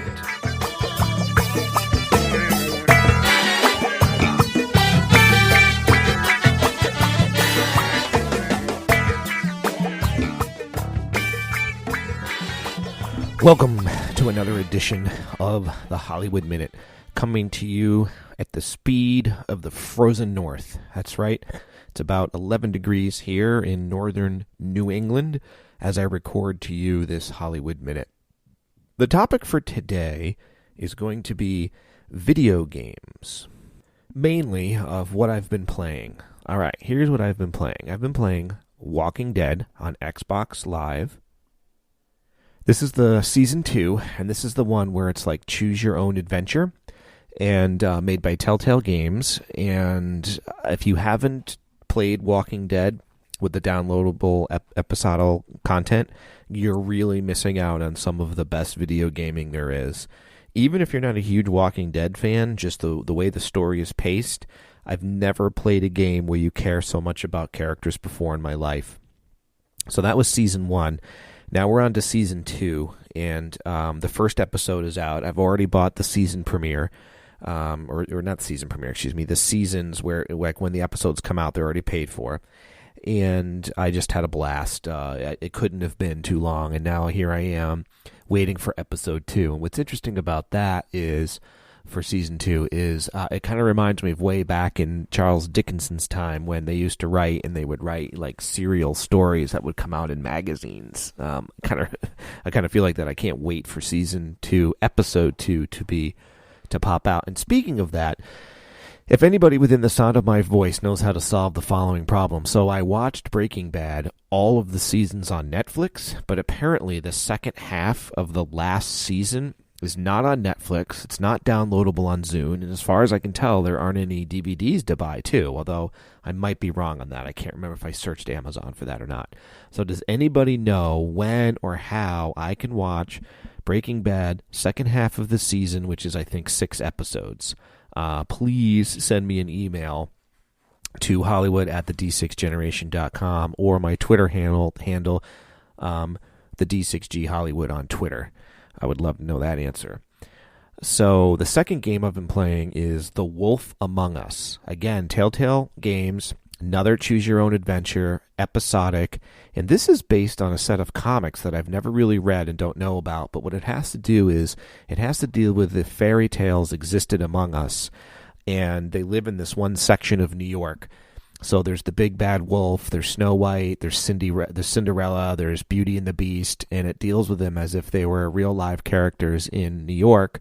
And they have this thing called a glamour, which goes over them, like, for example, like Mr. Toad. I forget which fairy tale he is, but he's an actual toad, of course, but he has this glamour that's very expensive, and that lets it put up an illusion that he looks like a human being. And for whatever reason, the big bad wolf, who's named Bigby, he is the sheriff among all of the fairy tales. So the story starts out, it's a really good pacing, and it's a detective story, and I was just immediately drawn into it. And I wasn't sure I would, because it's an art style that I'm not drawn to it automatically, and also it has like the characters are gritty and dark, and I don't like my superheroes to be gritty and dark, except for Batman, who's not even that dark, really. But getting into the story of The Wolf Among Us, it's not that dark, first of all, and the detective story is really quite amusing, quite fun to watch. So I can't wait for that Season 1, Episode 2 to come out. Another game I've been playing and enjoying on Xbox Live is one called I Am Alive. And it's kind of cool. It's a survival climbing game, and there's a real different mechanic in the climbing. What's happened is some sort of earthquake has occurred, and it's caused all the cities to be destructed, and worse, it's caused basically weather to have been shifted so bad and the environment to just be sand, just gritty, dirty sand. So if you're at street level, you basically cannot breathe, and you have to climb above and get on the rooftops and stuff like that in order to be able to literally breathe. So there's a couple cool mechanics. One is if you spend so much time on street level, you'll literally pass out and die. Your character will. And of course, there's little things you find along the way, like bottles of water that help you clear your throat, and inhalers and that let you last a little bit more. On top of that, there's a cool mechanic when climbing, which is your endurance. So if you climb up a pole and you just take too long to get to a resting point, your endurance runs out and you'll start to fall. So that's fun. And the other thing that's fun is that the combat, it's pretty predictable, but bullets are really rare. So you kind of have to plan when you're going to shoot somebody, a survivor, or when you're going to wrestle with them and hit them with your machete and stuff like that. Again, that part's rather predictable, but it doesn't ruin the game. It's at its core a climbing game, and you're kind of helping out this little girl, and so that's been fun. I'm probably like halfway through that. I think I've told you that even though there's some new content with Lord of the Rings Online, I keep wanting to log in and play, and I do log in, but I end up not really having that much fun. Probably because I've been out of it for so long. I'm not sure what content to do, or I'm going to level up, so what? And also, like, we used to have a really strong can, about 12 to 15 of us on at any night, and you could chat with them and stuff, and they've all moved on or doing other things, so that makes it kind of lonely in there, but I really miss it. Like, I feel like I'm missing my favorite book. You know, I wake up on Sunday morning and I want to play in my favorite book, and then I go there and I'm like, ugh, I don't want to be doing this. So that leads me to Star Citizen. I think it'd be really fun if we got a whole bunch of D6G listeners to kind of join together. I know next to nothing about this. The nerds, again, that's the name of the company, Nerd11. The nerds that I play up in Portsmouth with board games got me into it. I basically just...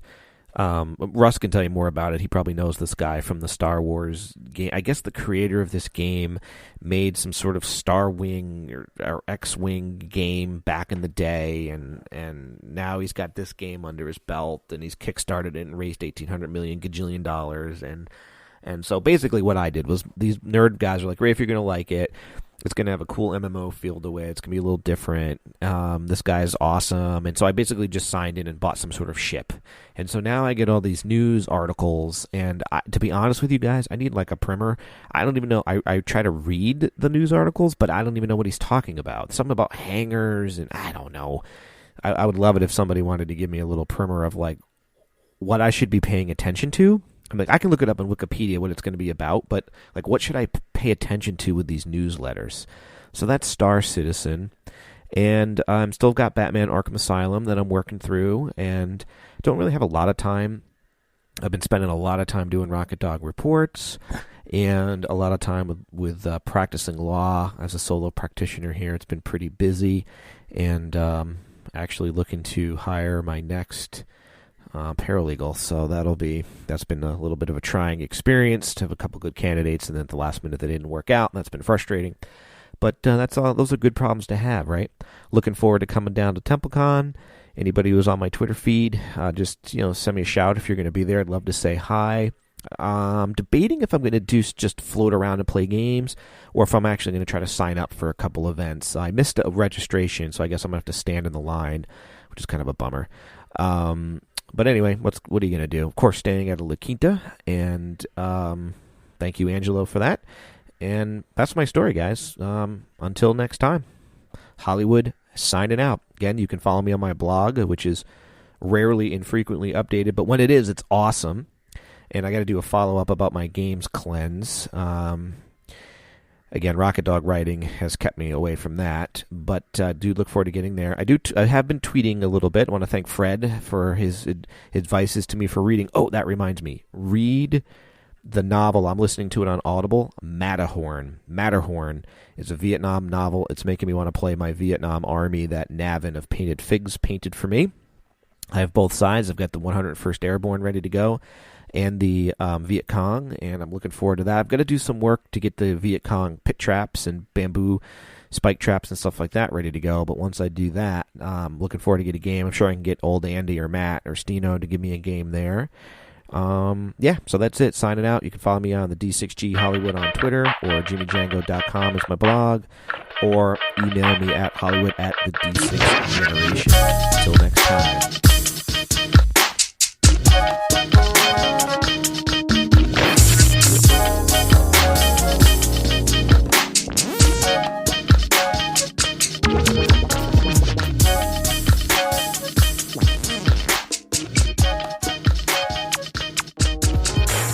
Hey, welcome back, ladies and gentlemen. And now it's time for us to talk about our uber powerful friends at Game Salute. Oh, uber powerful indeed. It was funny. I was playing a game with my brother today, and he was like, we ran over to Myriad Games, of course, and he's like, wait, Dan has Myriad Games, and then he's got this Game Salute thing, and he's like, how many stores do you have now? I said he has an empire, pretty much. But our friends at Game Salute are doing some amazing stuff with us right now this year in 2014, which we're very excited about. First of all, you now have the official Game Salute D6G coupon code.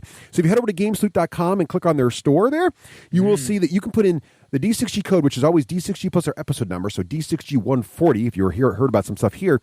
and you will get substantial savings depending on how much you purchase. It's a great deal. Check out their entire catalog of Game Salute products, Keyflower, Alien Frontiers, all these fantastic games up there you can buy. But also, Game Salute really wants you to know that you can go to your local stores and support Game Salute that way as well, and support your local stores that way. If you go to GameSalute.com and check out the store locator, you will see all the stores that carry Game Salute published titles.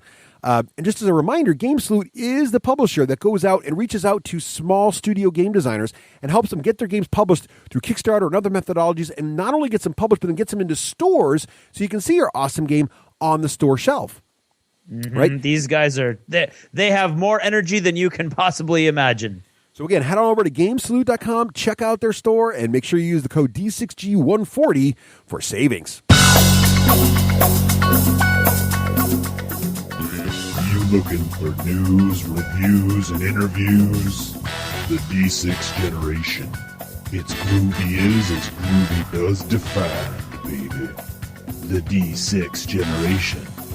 Born to game. Oh, yeah. Oh, hey, this music, you know what that music means? What's this music mean? This music means it might be getting near time to talk about some Kaiju killing action. I don't know. Do we want to kill Kaiju? Or do we want to be Kaiju? That's what I'm thinking.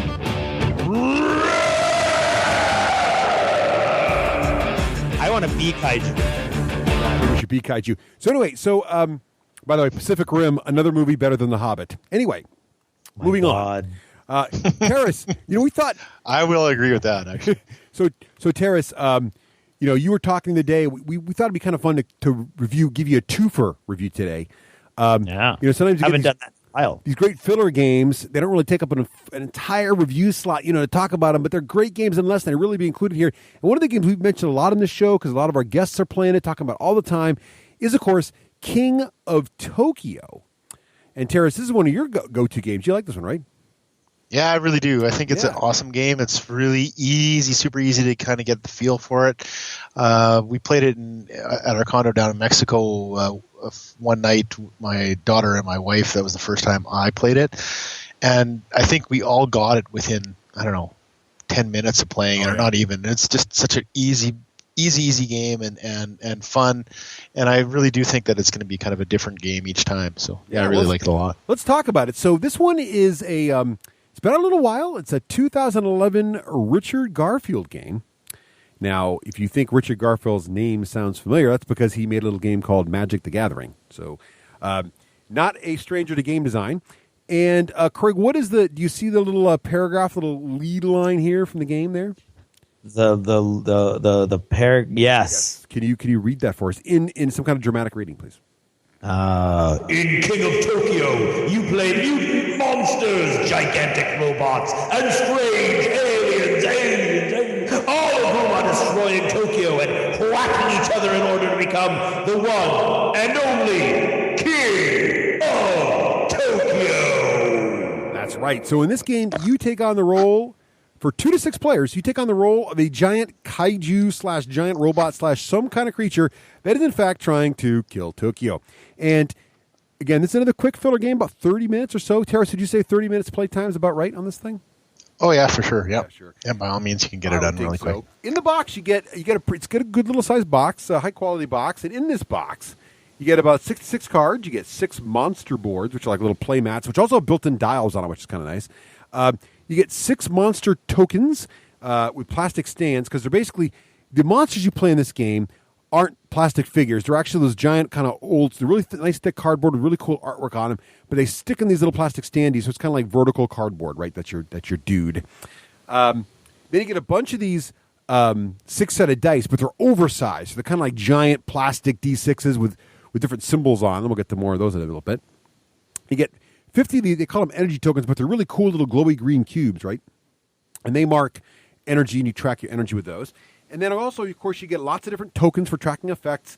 You get a color rules booklet. The game's not that complex, so it fits in a couple pages in a booklet. And the game price is $39.99, so $40. So when you pop open the lid and look at this, do you guys feel like there's good value in the box? Teras? That's a really good question. I think the mechanics make up for the quality is good quality. Everything in there is good quality. You just don't. There's not a lot there. Yeah. You know what I mean? So, but the mechanics, the simplicity, and how easy it is, and how the flow of the game, I think the game's worth buying for sure. All right. But I do have I can see why it could be disappointing when you open up the game. I can see how that could happen. Yeah.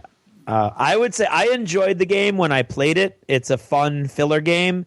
It is a 30-minute game or less in most instances. And to me, between the fact that it was a filler game and I really wasn't impressed with the components, I don't. The $40. Actually, it was $50 when I first played it like a year ago. It must have gone down somewhat because I remember looking at the price tag and thinking that I would never spend $50 on it. I would not spend $40 on it either. Unfortunately, I enjoyed it immensely, and if somebody had it, I would always play it. But I don't think a $40 price point for me. When all you're looking at really is, except for the energy cubes, you're looking at a bunch of tokens and a tiny little board. I wasn't impressed with the components on file. The quality of the components is great, but the number and type of them I wasn't impressed with. Yeah, I'm kind of with you. I think given that there's actually $30 card games out there because of the art, but it's really a deck of cards, this game's somewhere in that category because you do have components beyond cards, but they are cardboard. They're nice cardboard, and the artwork's nice. Someone paid some good money for the artwork to be done. I feel like $30 would be right. 40 feels too high to me, too, for some reason, even though it's giant plastic dice. But anyway, still, it's not a bad purchase because, as Teras is saying, there's a really lot of game here to enjoy. So let's talk about that a little bit. First of all, setup is really simple. Each player is going to grab a monster of their choice. There's all kinds of fun themes here. There's like a bunny rabbit and a giant robot. There's sort of your obligatory giant lizard Godzilla-looking guy. There's like a gorilla, right, Teras? All kinds of crazy monsters. So you pick your monster. You're going to grab his stand to stick him so he can stand up. You're going to get his little character sheet, which is really just a mat with a cool artwork of the robot, and then a couple dials built into it. One dial tracks his life points. You're going to set that to 10. And one dial tracks your victory points, which you're going to set to 0, right? And then also you're going to put the game board. Now, to Craig's point, the game board is very small in this game. It looks like a little tiny square board, and it's really only got 2 spots on it. Essentially, it's got Tokyo, and then it's got Tokyo Bay, which is only used in a 5 or 6 player game. So in most games, it's really only using the center dot. So really, it's a game board that you're either on the board or you're not on the board. There's no places to go or anything like that. It's like King of the Hill. Yes, you're either on the hill or you're off. Right. Yeah, it's kind of inconsequential in a lot of ways. It's not really necessary. It's just there. If the board was not there, it wouldn't be such a big deal. Just put the monkey in the middle, and you've got it. And so then when you're almost done setting up at this point, all you got to do now is shuffle the deck of cards and put 3 of the cards face up. This is going to farm a little market of abilities that you can later buy. Okay? So that's pretty much set up. It's real quick, actually. Pop the box open, grab a monster, set your dials, and you're pretty much ready to start. Now, playing the game, pretty straightforward. The goal of the game is to be the first player to 20 victory points or be the last monster standing. So there's player elimination. You can be knocked out. For rookie players, that's probably the way you're going to die first until you played a few times and kind of know when to be careful. But that's the goal. Get 20 victory points. So in your turn, really you're going to do basically 3 things. First thing you're going to do is pick up that big old pool of dice and you're going to roll it. Now, the deal is you get to roll all the dice, then you can re-roll any number of the dice up to twice, right, Teras? Yep, that's exactly it. You're trying to get the right combination of symbols on the dice to match what your strategy is at the moment. After you finalize your dice roll, you're going to go ahead and resolve the dice. And here I'm going to tell you what all kinds of the cool symbols are on the dice. First of all, some sides of the dice have numbers on them, 1, 2, or 3. The numbers don't help you at all unless you score triples. If you get 3 of a kind, you score that many victory points. If you get 3 2s, you score 2 victory points. You get 3 3s, you score 3 victory points. Is that right? And I think you also get a bonus Veep if you get a 4-3, right? If you get a 4 of a kind or something like that. Yeah, and thereafter you get an extra 1 for each number that you get. This is kind of a cool bonus. It doesn't happen that often, but if you get it, it's sweet because you get some victory points. Next up are the cool icons. So one of the icons you're going to see is a lightning bolt. for every lightning bolt you get, you're going to get to pick up an energy cube, which can be used to buy those cards I mentioned earlier in the market, which gives you cool powers. The other thing you're going to see is hearts. If you get a heart, you can heal your monster, basically heal yourself 1 hit point back. And you start with 10. You can't go above 10, but then you're going to try to get those back as you get hurt. The final icon you're going to see is the claw. The claw basically means you're going to deal damage. And who gets hit by your claw is going to depend on where your monster is currently standing. If your monster is in Tokyo, i.e. in the middle, in the King of the Hill spot there, then every monster outside of Tokyo takes a hit. If your monster is outside of Tokyo and you roll a claw, then only the monster in Tokyo takes the hit. So everybody outside of Tokyo, when they roll a claw, hits the poor guy in the middle. When the guy's in the middle, he hits everybody outside. And when you take a hit, you're going to reduce your wounds by the number of claws the guy rolled. So if you roll 2 claws, you're going to do 2 damage, and that's going to happen. Now, that's pretty much the whole game. At the end of that roll, after you've done your damage, taken your lumps, you then can buy cards. So you're going to look at the energy cubes you managed to build up from either this turn or prior turns, look at the cards out there, and you can spend them to buy cool abilities. Right? One more thing about Tokyo is that when you when you start the game, there's nobody in Tokyo. So the first player to roll a claw gets to move into Tokyo. Second rule is that when you take damage in Tokyo, after the guy does his licks on you, you can choose to give up Tokyo and run away out of Tokyo. Why would you do that? Because you're about to die, or you think you're going to die if the other players all hit you also. So you might jump out. Why would you stay in Tokyo? Because the turn you move into Tokyo, you get a victory point. And if you manage to start your turn in Tokyo, meaning that you basically survived an entire round of other players trying to beat you up in Tokyo, you get 2 victory points. So a very reliable way to get victory points is to stay in Tokyo or get in Tokyo a lot, right? That's really the whole game. Now, what makes it a lot of fun is all the wacky powers you can get in the cards, right? So, Teras, you know some examples of some of the cards you can get? Yeah, you can grow 2 heads or get tentacles or smash a building down, or there's tons of different abilities, spikes or jetpacks or that kind of thing. I always recommend, of course, in any game, to make sound effects when you have the appropriate cards. This makes the game. It's a very, especially if you're a dad. Yeah, it's a very light, casual game, but it's got a unique press your luck element, because the press your luck is kind of there in 2 ways. First, it's there in, do you re-roll the dice and try to get a better combo? So because you're trying to get, let's say you're badly wounded, you need to heal up, or you're trying to get enough claws to lock the guy out, or you need more energy to buy a card. But then also, the press your luck is, if I'm in the middle of Tokyo and Teras hits me for 2 wounds, okay, do I stay in Tokyo 1 more turn, but Craig still gets to go, and maybe Craig's going to not hit me that bad? Or can I afford to take the lumps into Tokyo and then be knocked out of Tokyo and a few wounds left, and the next guy is going to hit me? How do I balance that out and stay alive so I have a chance at winning the game, right? Mm-hmm. So it's got some strategy.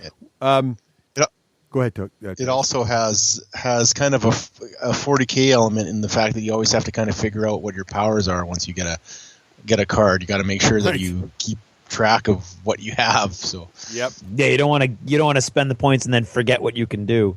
Now, one of the critiques of the game was that people felt some of these monsters are really cool, but in the core game, the monsters have no special abilities except for what you buy. So in other words, the giant bunny and a robot is no different to play than the giant lizard, right? But in the expansions, I believe they've introduced powers per creature, right? I think so. Yeah, that's the one with the panda, right? Yes, that's one of them. I know that's one. So they add a giant panda, but also they add cards for all the existing monsters, and they didn't have the starting power, so it makes them a little unique, which is nice. So there is some coolness going on there. There's lots of cool expansions. I played with like the Halloween. There's one expansion that adds costumes, so your guys get dressed up in different outfits. There's just all kinds of craziness to the game. It's a lot of fun. It's a very it's a very casual game. You can't take it too seriously. There's a little bit of luck involved, or a lot of luck involved. But it's a fun game, and it's a nice little Kaiju kind of King of the Hill sort of experience. So, so anything else about the core of the game, Teras, before we go to final thoughts on? No, I think that you summed it up. I think that's what's great about the game is that it's very simplistic, but it really has a good feel when you're playing it, for sure. All right, so before we rate this game, we have to remind our listeners of the D6G rating system. So, Craig. Uh-oh. In the style of a crazed scientist who loves kaiju and maybe even has them tattooed on his arms, please describe the patent-pending D6G rating system. Oh my God! These guys, they're amazing. These guys are, they're amazing. Okay. I realize they're monsters. I get it. But they're so amazing. They come in so many different shapes and sizes and so many special powers and so many different like physical structures. I mean, seriously, they've got to be rated. You have to figure out like what kind of threat they pose or how cool they are. And so let's say you wanted to rate them on a system. And so let's say we had a die, and well, the more likely you are to roll a certain number on a die is how cool the kaiju monster is. So let's say it wasn't very cool. Let's say like it walked out and it looked like an accountant. Okay, that's not very cool. So you'd only think an accountant was cool on a D6 roll of a 6. So 1 in 6 chance you're thinking an accountant is cool. But what if it's like got 3 heads and it's got tentacles and it's got like a giant robot backpack? Well, I mean, that's amazing, right? That's amazing. So that would be like 2+, like on a 2+. So 5 out of 6, you're going to think that's cool. I mean, because that's amazing. So on this rating system, the lower the number, as if you're rolling a die, you're looking for that number or better, it's a target number or better, the lower number is better. And I'm telling you, man, that it's amazing. Nice. So, that was crazy. Craig, why don't you start I think I hurt myself. Nice. Why don't you start us off? What do you think of King of Tokyo? Okay. What did I think? I thought it was okay. Like I said, it's a fun filler game. I didn't feel like it was super evocative of the theme. It was neat, and it all comes from the cards, right? I mean, because I only played the basic game. I didn't play any expansions or anything, so there's no special abilities till you start getting those cards.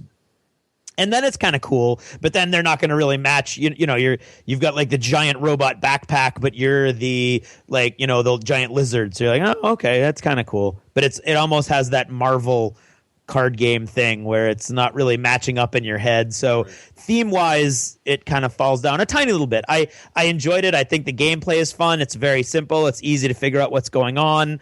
And then it's just a question of, pressing your luck, taking your licks, timing your leap in and out right. Well, you can't leap in. You've got to basically get dragged in. But yeah. So I mean, I think it's neat. Like I said, I don't think it makes, to me, and I'm sure there are reasons. I don't want anybody thinking I think the people who make this are like gouging or whatever. I'm absolutely certain there's a reason the price point is what it is. I'm not accusing anybody of inflating the value or anything like that. But I don't think I would spend this much money on this game. But as far as being willing to play it and thinking it's cool, I would say I'm going to give it a 4+. Straight up 4+. Fair enough. Teras, we'll save you for last because the best for last here. And you are the best. Indeed. I'm amazing. I'm kind of with you, Craig. I think I like the take on the pressure luck, as I mentioned earlier. I like sort of the dual pressure luck elements in the game. I really like the art direction on this. I love the cartoony, crazy drawings and the robots and the bunny and the robot. I just think it's fantastic. I do wish they were plastic instead of the little cardboard standees. I get why they did it, but I wish they were there. God only knows what it would cost if they were plastic. I know, well, that's true. And I've seen there's little rules on Board Game Geek for using Monster Apocalypse miniatures and things like that. It does feel pricey to me at that price point, so I think it's a little bit up there. I mean, there are games that are priced just as high for decks of cards, so I guess it's about right, but it just feels high to me for some reason. And most people I know like this game. I think I'm an exception. Most people really, really like it. I don't dislike it. It just doesn't. I wouldn't buy it myself. If someone wanted to play it, I would play it. I enjoy playing with people. Mm-hmm. Also, most people's kids seem to love it. Mine don't. I don't know what it is about it. They just were like, they played it like, they'd rather play something else. So I don't know what it is, but I like it. I'm going to be with you, Craig. I think it's 50-50. I'm going to go with a 4+. Mm-hmm. But I am going to give a -1 to people who don't like luck. If you don't like luck at all. Oh yeah, there's a lot of that. But otherwise, it is a fun filler. It's a great little filler game. So you wouldn't be disappointed with it if you know what you get when you go into it. So Teras, what did you think? Well, there's a couple things that I really like about it. The art's okay. The components are kind of odd. I would have liked to see plastic for sure, but I like the kind of the oversized dice, which is kind of strange to say. I like the feel of rolling these big dice across the table. My daughter seems to want to roll them really hard and scatter them everywhere. So I could see it being used for two things in particular, as a family game, as we talked about, but also a party game. I don't have my regular group plays 40K miniature wargaming, but I don't get a lot of time to do board games as much as I'd like. But this particular one is great to introduce it to a group. There's a group that we go out with all the time, and it's a great party game in the fact that it's very simple but has a lot of fun to it. And so I use this as kind of an introduction to a young family that might be just starting to get their kids into gaming. It's a good gateway game for sure. Yeah, exactly, and a good way to get a group of people that just hang out at night and want something other than do than as well as get drunk. Nice. All right, there you go. No, just a good way to have a little party game. So basically, to kind of introduce, let's have a game of something, and this is, I think, a good one for that. The theme, I think the theme works, which is really odd because it's almost lacking in the theme in a way, but I think the theme really works. The cards are awesome, and I think that you must.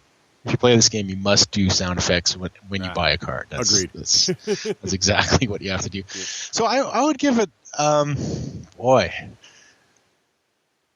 would give it a 3. There you go. But I would say that you might get an extra die out of me if you were going to say, should I get it for my kids as a gateway game? Yeah. I might say a 2 for that because I think that it would be a great way. And I think that where the value would come in. If you're wondering if you want to buy this game and you do have kids, or you do have a group of gamers that aren't really, really solid gamers that you're trying to convince to become gamers, this would be worth an investment because I think that this could lead to other things. Yeah. Okay. All right. So that is King of Tokyo, but we promised you a twofer. So now we're going to move on to round 2 of the Kaiju Corner and go on to Rampage. All right. So up first, the basics of Rampage here. It is a 2013. This is brandy new. So while King of Tokyo came out a couple years ago, Rampage is literally hot off the presses. Yep. It's by Asmodee or Repost, depending on which printing you get.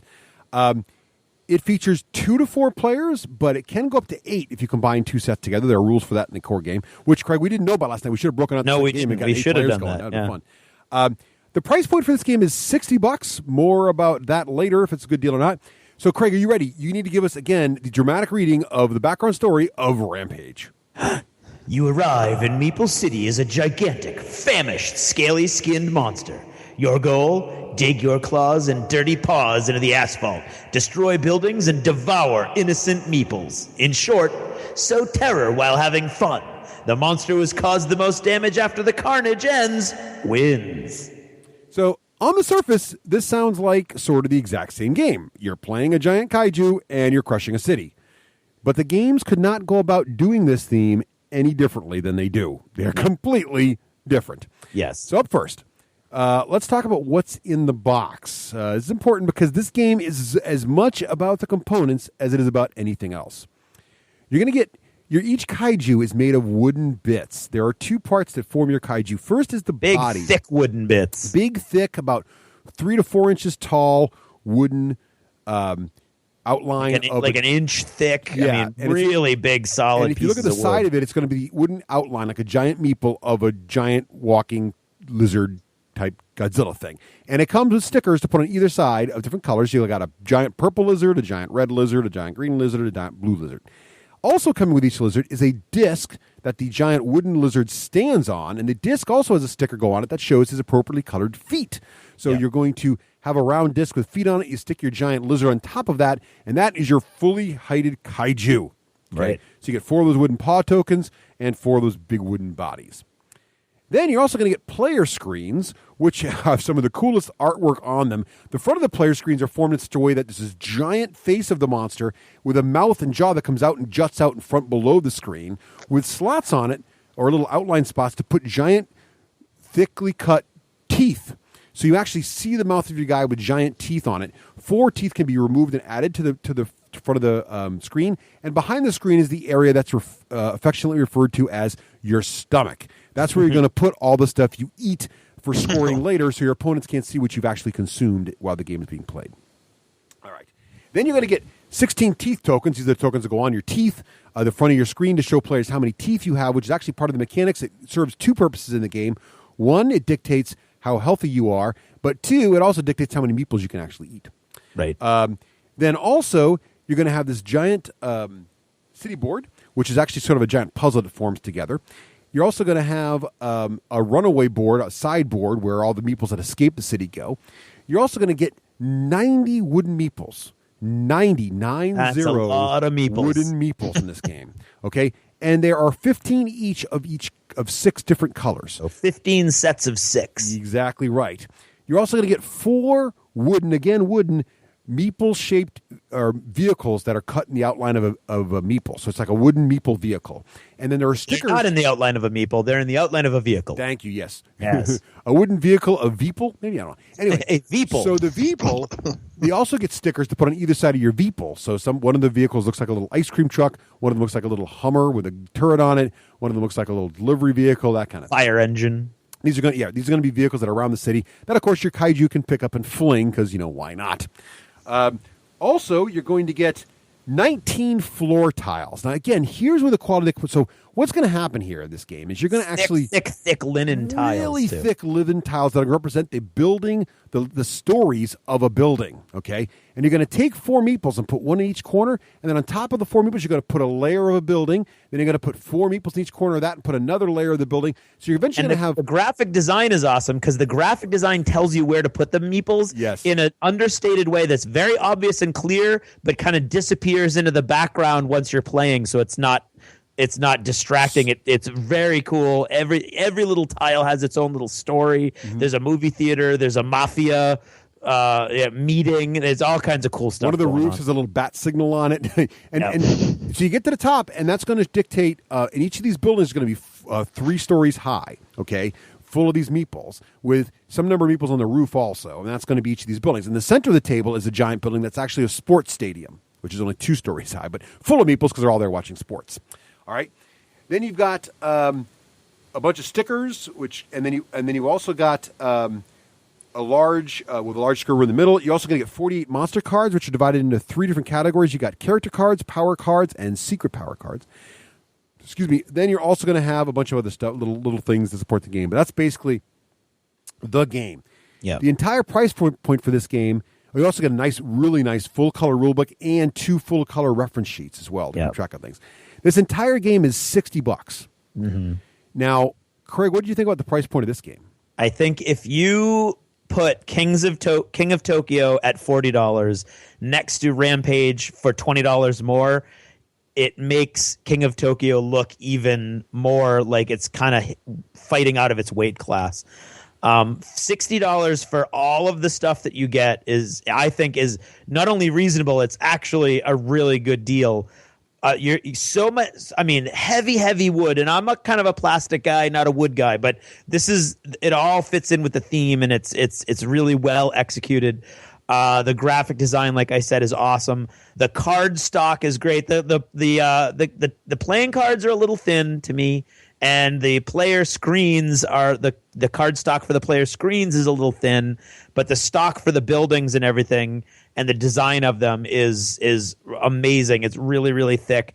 The board is beautiful. The board, the graphic design of the board, how it breaks up the different neighborhoods by color and at the same time you can look and there's like little fences that also divide it all up is amazing to me. There's one place that I think they fell down on this.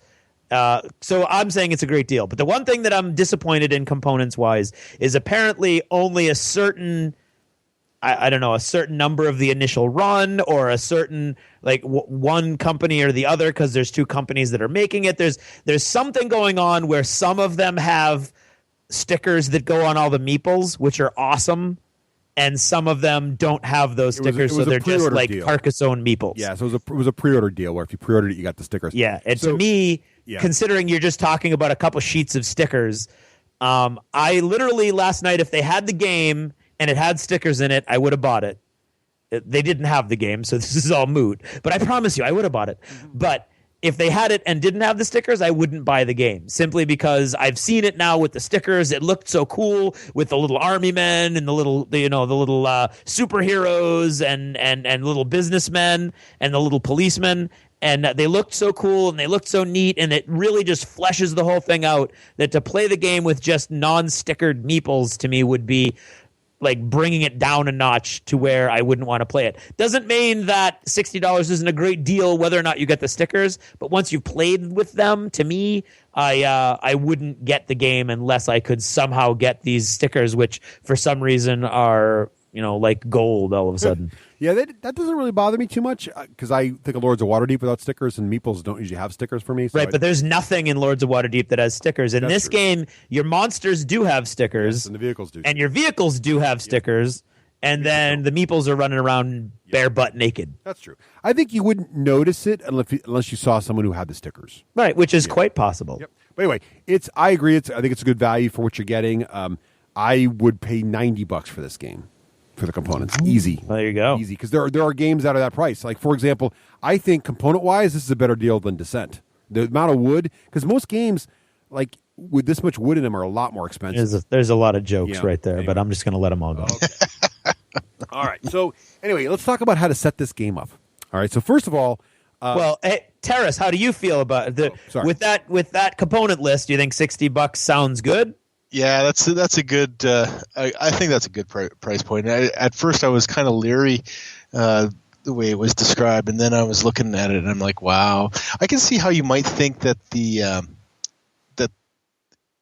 the components are kind of like child blocks at first. That it might kind of turn you off at first, but once you start pulling it out, I could imagine that you would be like, "Yo, wow, this is cool." So yeah, that's a good. That is a good price point. It is a very cartoony theme, that's for sure. It looks a little carnival-y at moments, but I'd have to say the graphic design is relatively similar to King of Tokyo. Yeah, it is a little bit in the same zone. That cartoony kind of thing. So when you're setting the game up, you do want to reserve the very first time, when you very first buy the game, there is some extra prep work you won't ever have to do again, specifically around attaching stickers, even if you did not get the extended meeple stickers, because you want to put your stickers on all of your double-sided stickers on all of your monsters' bodies, single-sided stickers on all their feet, and then you also need to put double-sided stickers on your vehicles, and of course you want to be careful about it so you get them lined up right, and then you also...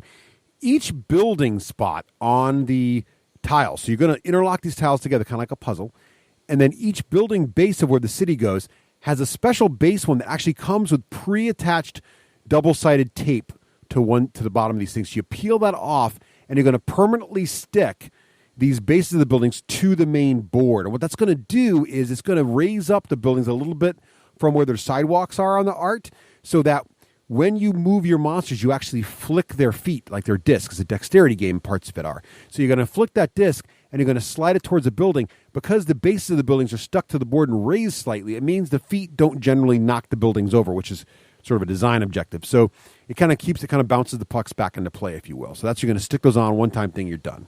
So get those stickers on there, get that done, now you're done. So next time you play, it's a little faster. Now you're just going to take things out, snap your board together, and they do a pretty good job in this game of... we only think we saw the seams get into the way once all night. We played two different games. Yeah. So they do a pretty good job of the board still, the puck sliding across the seams in the board without too much trouble. Also, you're going to set your buildings up. This is the part of the setup that takes the longest, but it's kind of fun. So what you're going to do is, as we described earlier, each of the bases of the building, sort of the ruin level that's taped to the board, that's going to have four corners, icons where you put the meeples. Then you're going to put a layer of cardboard on top of that and raise the deck, and you're going to do the same thing again and take it to the very top of the building. Each building is going to be 3 stories tall. Now, the thing to remember when you're grabbing the meeples is the colors kind of matter, but they're not supposed to when you're setting up. So you want to kind of randomly grab the different colors of meeples and spread them throughout the city in a sort of as random a way as you can. Okay, so when you're done, you're going to have a bunch of 3-story buildings, all of the meeples where they're supposed to be. You're then also going to put your puck in the corners of each board. There's little dotted circles where this monster is supposed to start. So you put their puck there. You put your guy on top. You're going to pick your colored monster. You're going to grab his screen. You're going to put 4 teeth in the front of his screen to indicate his mouth is full. You're also going to get your powers. Now, what's neat about this game is you actually start with 3 different abilities. You're going to shuffle up these 3 different decks and deal each player a character card, a power card, and a secret superpower card. The character card and the power cards are flipped over face up for everyone to see. The character card is a special bonus victory condition that only you can score.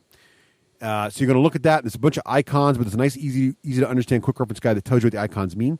The next card is going to be the superpower of your monster. So there's not a color-specific power, but each monster is going to get a different power every time you play. So these powers are going to give you special abilities that are always sort of in effect during your turn. And they're pretty substantial and different. We'll get to more of those examples of those after we talk about the basic mechanics.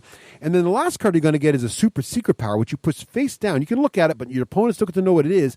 And it's a once-per-game sort of feat that you get to turn over and say, aha, now I'm going to pop my superpower and do it once when you think you need it most. Yeah, usually it's really cool. Yeah, usually it is.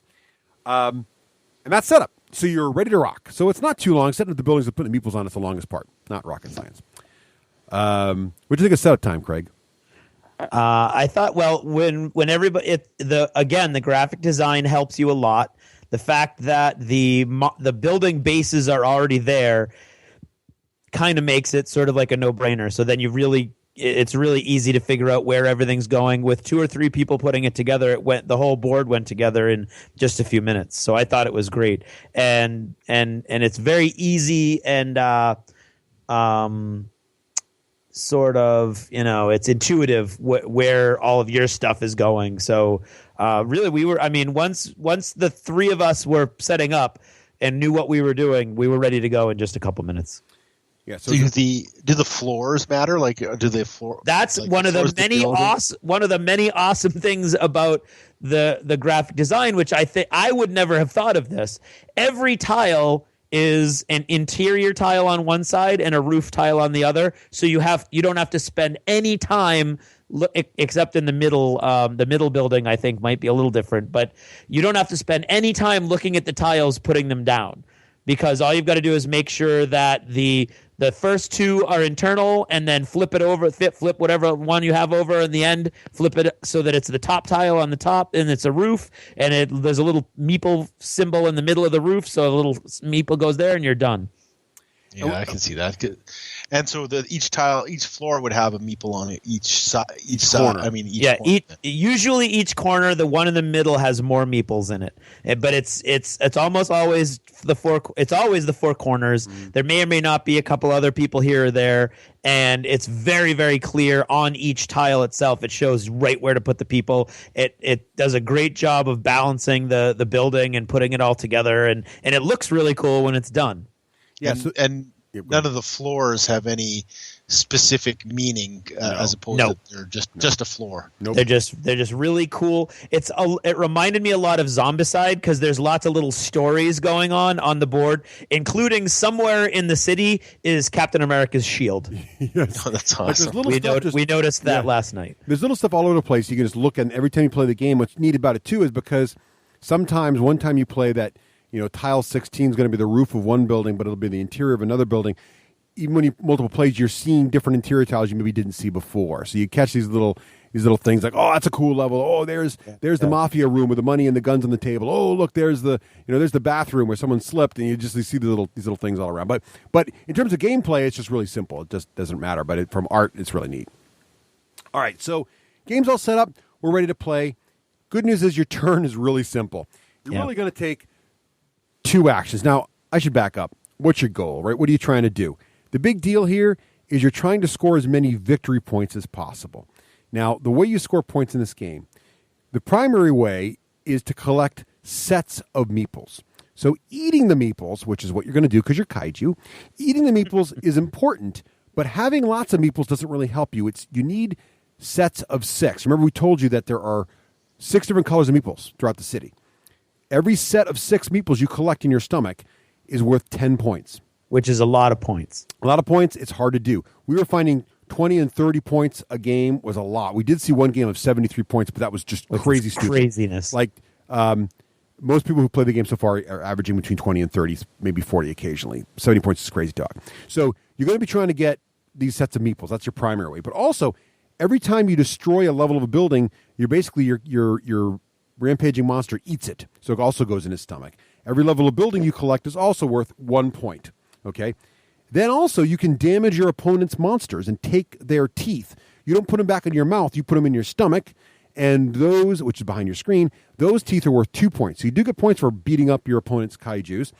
And then there are also, remember we told you those character cards, each monster, each person has a card that gives them bonus objectives for the game. I had one once that it said if I was the monster who collected the most levels of buildings, I would score 10 extra victory points. We saw some last night that was every time you had a pair of a blue and a yellow meeple, you scored 3 extra victory points per pair. Things like that. So they're all over the place. We saw one where if you get 5 points for every truck that ends the game inside of a building, kind of thing.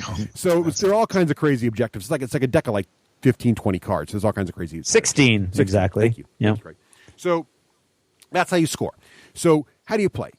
So you're just going to pick a player to go first, and you just go clockwise around the table. When it is your turn, you get 2 actions. You can do the same action more than once if you want to. You have 4 choices for actions. You can move, you can demolish, you can throw a vehicle, or you can breathe. Basically, you're breathing radioactive waste, like a right? Or whatever it gets out of. Very good. Wow, that was quite good. Anyway, that was very good. I want to call for repeat that later. Okay. I look behind me. So, all the actions are dexterity based. First, you got your move. To move, you're going to take your body, your wooden body, off of the little round feet disc, and you're going to flick your pause disc with your finger, flick it, and wherever it ends up, it ends up. Now, a couple things to watch out for. If you flick off the table, you'll lose a tooth and go back on any starting zone in the game. So losing teeth is bad because you can eat less meeples, so don't do that. All right? Now, so you're flicking a move. We'll get more into why you want to be certain places if you want to. But generally, in the beginning of the game, you're going to try to flick in such a way that you're near a building. Now, each building has a little tiny thin sidewalk around it.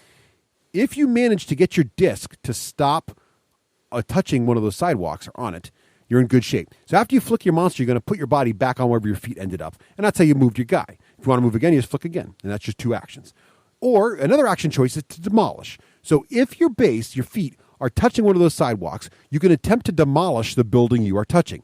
To demolish a building, you're going to take your body off your feet. You're going to hold your body over the building, and you're going to let it go. Okay?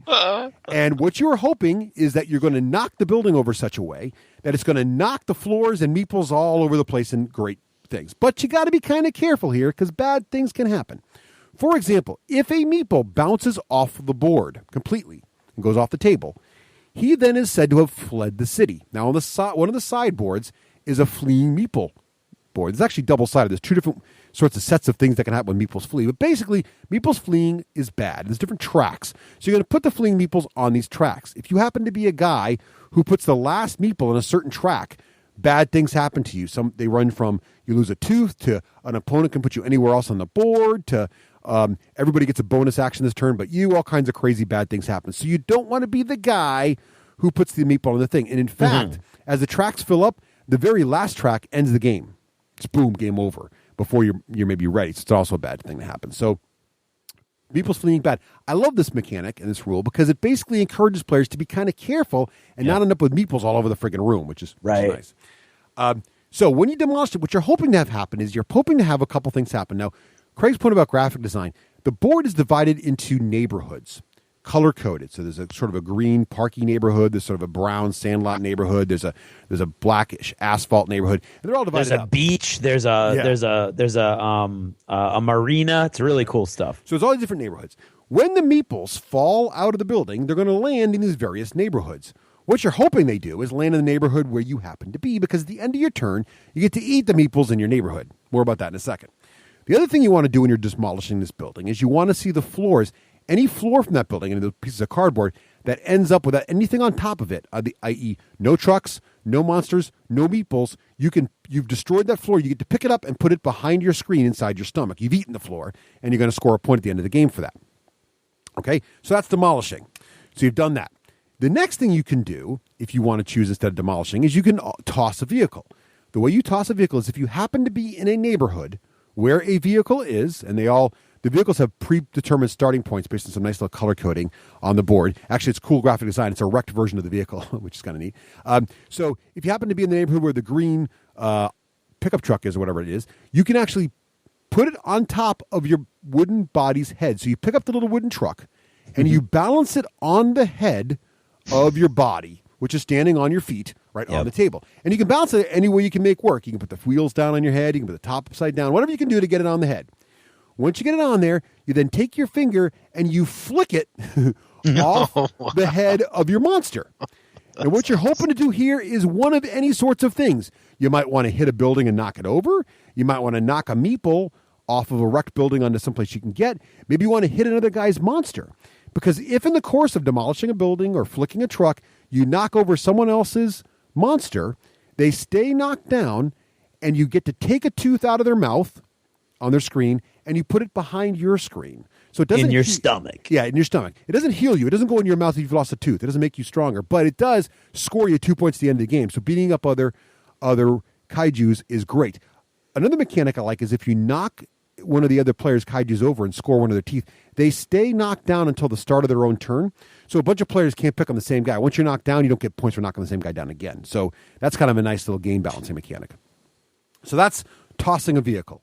The fourth option you have is to breathe your radioactive fire. Craig, what does that sound like again?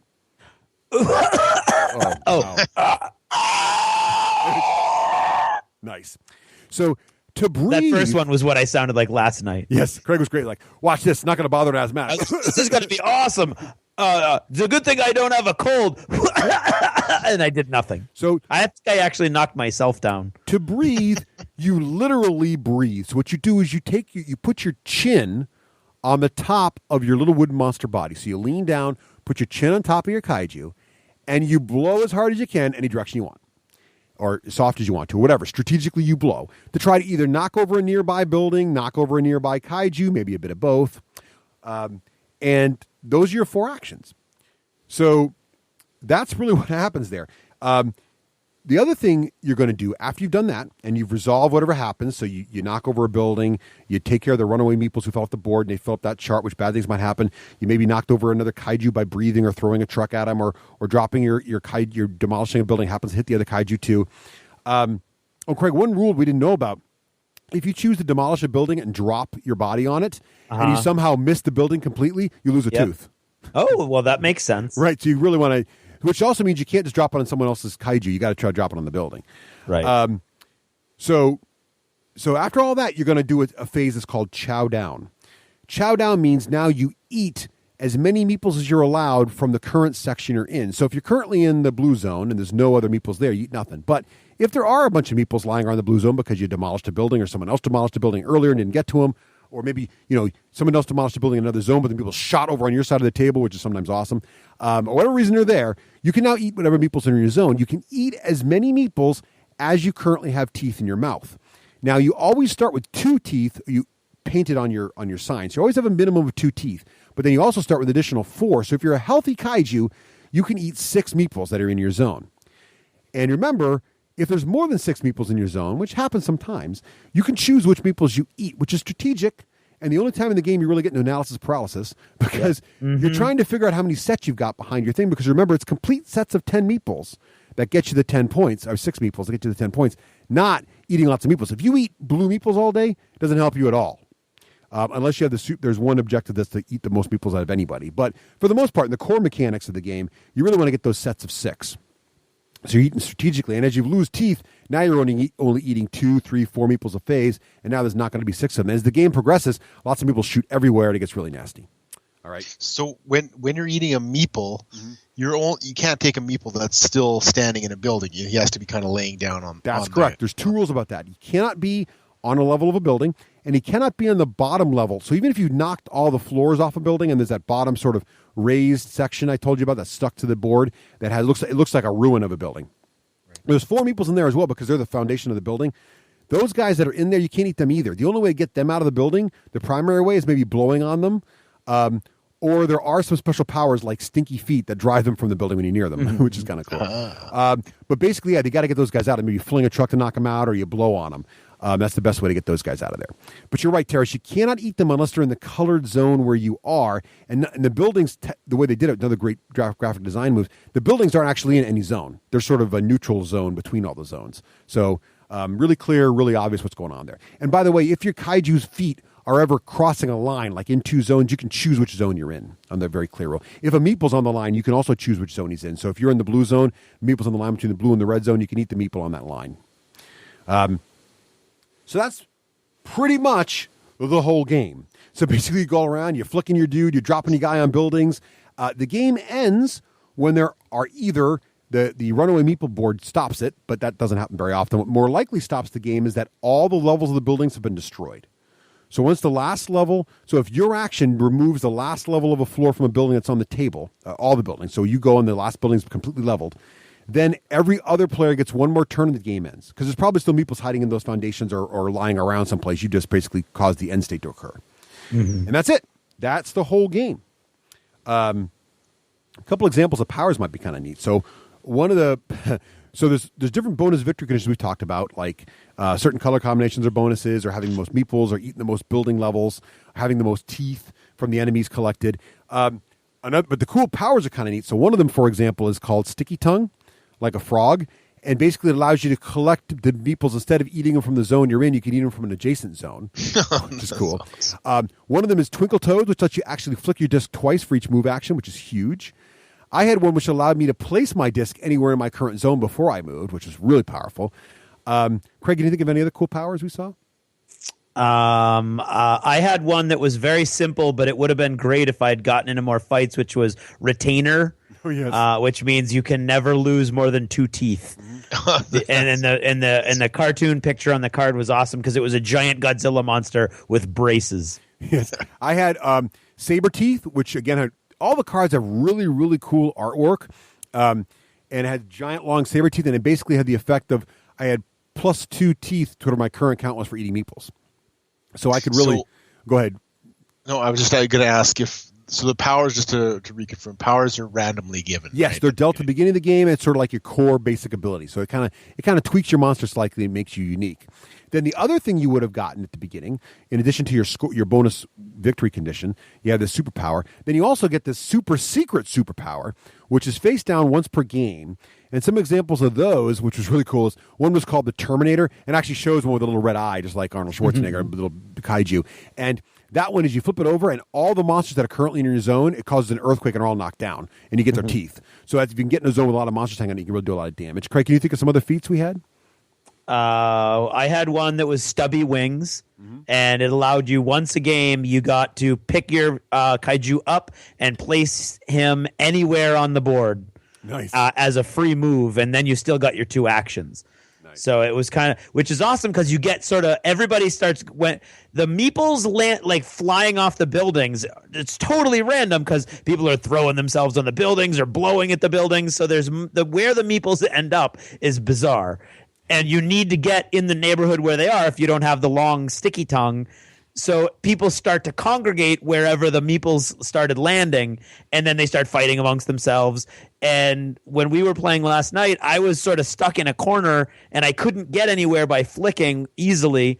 And so I had my little stubby little wings, and I lifted myself up, and I dropped myself next to this completely whole building that had not been touched by anybody, and nobody was around there. And then I started just whiffing. So it was a great plan with my little stubby wings that didn't work. So that's really the whole game. So does it make sense, Teras? You got a good feel for it? Yeah, completely. Yeah, that's awesome. So there are a few variants that come in the back of the rulebook, which I really like. One of them is that your monsters gain powers as you play. So you start with none, and then you spend building floors out of your stomach to gain powers, which is kind of neat. One of the variants that makes the game harder is you actually lose points for meeples that you've eaten that aren't members of a set. That would be hard. I think I would have been in a negative territory last night. That would be very hard. Also, one of them allows you to customize your monster, so you deal each player 3 different basic powers, and you get to pick the one you want. There's also team play, and that's kind of a neat one where you put people on your team, and then each action one person does. So if Craig and I were on a team, Craig might get to do the move action, I do the destroy action or whatever. We work it out. And the other one I think is the most fun is if you happen to have 2 sets, you can merge the board together and play an 8-player game, which I just think would be hilariously fun to watch. So I definitely want to try that because we have a lot of people who bought it locally because the game is so neat. That's pretty much the whole game. That's the whole thing. We've already, Teras, why don't we start with you this time because you haven't played the game before. So based on what you've heard from us here today, what are your thoughts on how your desire, I guess you can rate it on your desire to try this game out? Yeah, for one quick question first. I just want to make sure I think I understand. I know the answer to this already. But so when you destroy a building and the floors are scattered wherever, they're left there for the entire game. If the floor has nothing on top of it, which usually it doesn't, like if all the people slide off of it or blow off of it, you take the guy who caused the floor to be destroyed, you pick it up off the table and put it behind your monster's card. So then you have a little bit more room to maneuver. Yeah, the floors come off the table, and that's what ends the game. And also, they're worth a point each. So you want to be the guy knocking the floors over. Yeah. Oh, okay, good. Yeah, I would definitely. I would go to say that I will pick this up. I think it's going to be a good continuation of King of Tokyo, and I think that would be a good fun to bring people into. And dexterity games are again great party games and great family games. So I think it kind of fits for me. And we did a lot of co-op games, and I think that this would be a good means to introduce a game that people win. Actually, you know what I mean? And I think that this would be I'm game. And you can't take it too seriously, right? It's clearly not a very serious game, but it's a lot of fun. That's right. Yeah, but I think that's even better. And if everybody's had a few and are blowing or throwing their cars around, I think it could lead to some very humorous situations. So I think I'm going to give it a go. I think it'll be, and it's got a good rating on Board Game Geek too. I think 7 something or other. So I think that I'll give it a go, and I think it'll be a lot of fun. All right. Craig, what are your thoughts? I really enjoyed myself. I'm not a huge fan of dexterity games, usually because I'm not very good at them. But this game seems to offer you enough options that it's not all about the flicking. You've got and being able to have 2 actions per turn or more. Generally speaking, once or twice a game, you're going to get more than 2 actions a turn because of various things on the runaway meeple track that occur.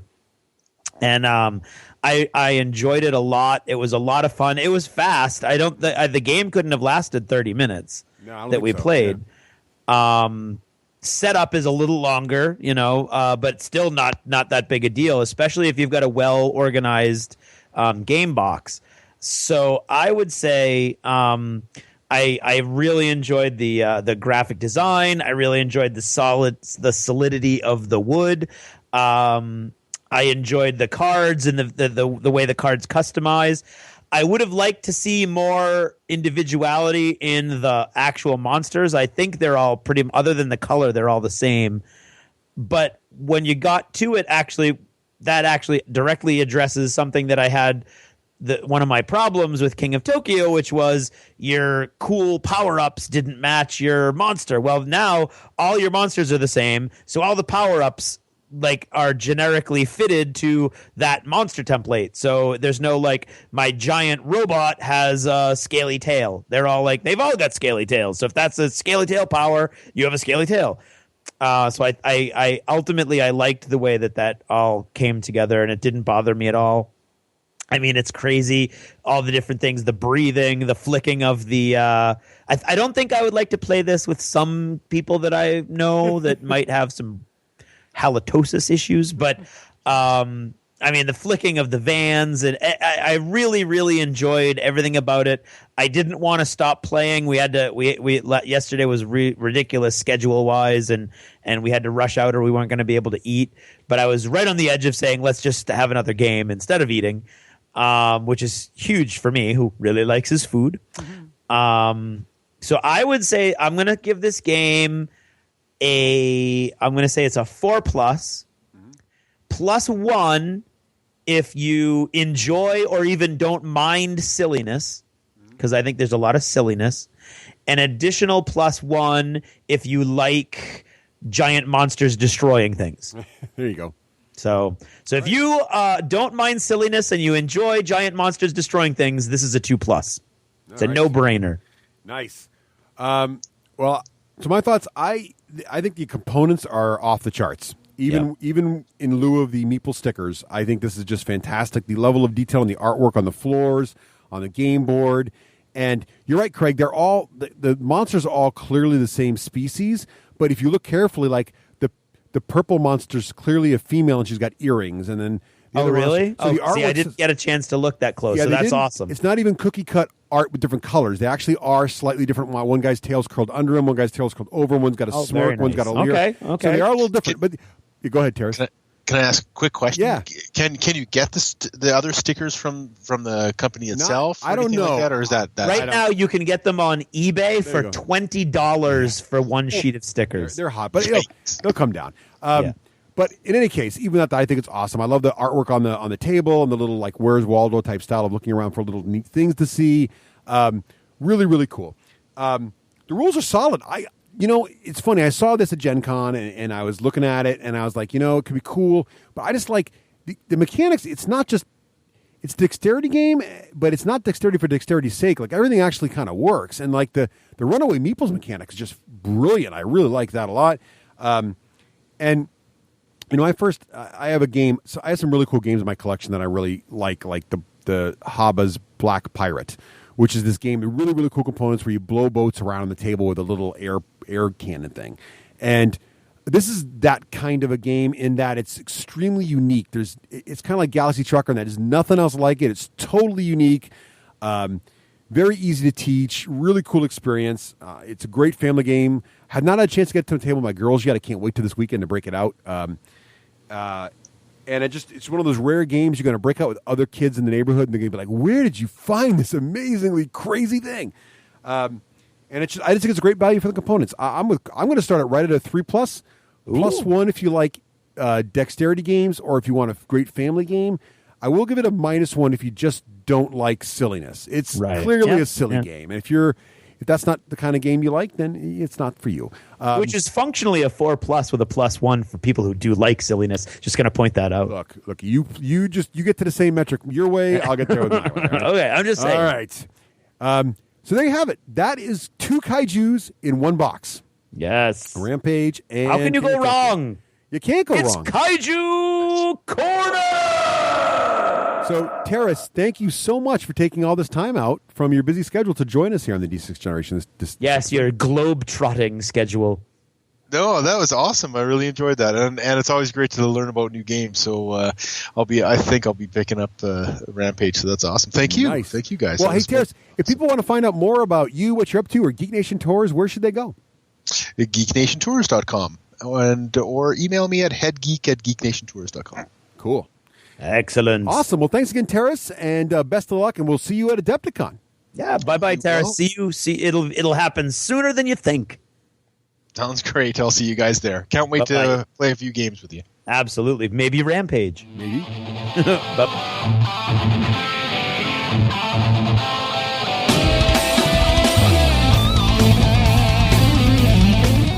You're listening to the D6 Generation. More to game.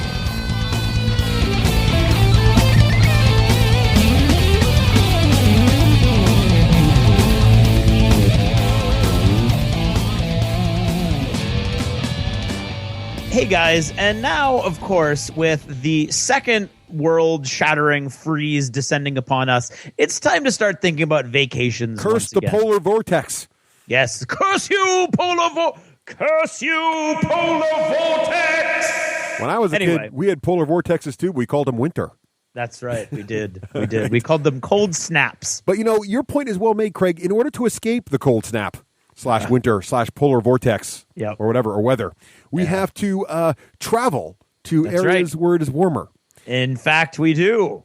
And there is no better way for a geek to travel than Geek Nation Tours. Indeed. And take a look. Head on over to geeknationtours.com and click on that upcoming tours tab. That's where you want to go. Hotness is coming. For example, Adepticon 2014, now booking not that far away. April, folks. April. You want to see Adepticon? You want to get a nice opening dinner there and meet all kinds of great folks who run the event and everything else. Then go to all the great sci-fi stuff and the best eateries in Chicago while you're there.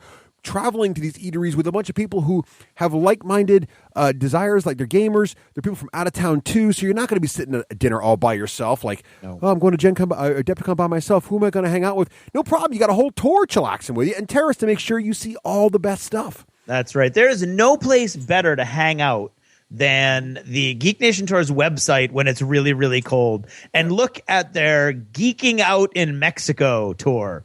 And I also love this stuff. Not a tour. It's just a vacation. Exactly. It's a destination Warm up. vacation. Get going on there. And don't forget they've got tours for your spouse tours when you go to a lot of these tours as well. So you're going to Adepticon, bring your wife on the spouse tour. Let her do other things while you are busily gaming away. Great ways to travel as a family and then do your own thing while you're on vacation. That's right. And don't forget the Gen Con tour that's coming up that we are going to be haunting like poltergeists. Exactly. We'll be at the opening dinner. We'll be there playing games, all kinds of fun stuff with us as well. So be sure to head on over to geeknationtours.com and make your travel arrangements today. And this just in, Gen Con hotels sold out in the first day, but Geek Nation Tours still has space in the Gen Con tour and, of course, rooms to stay in.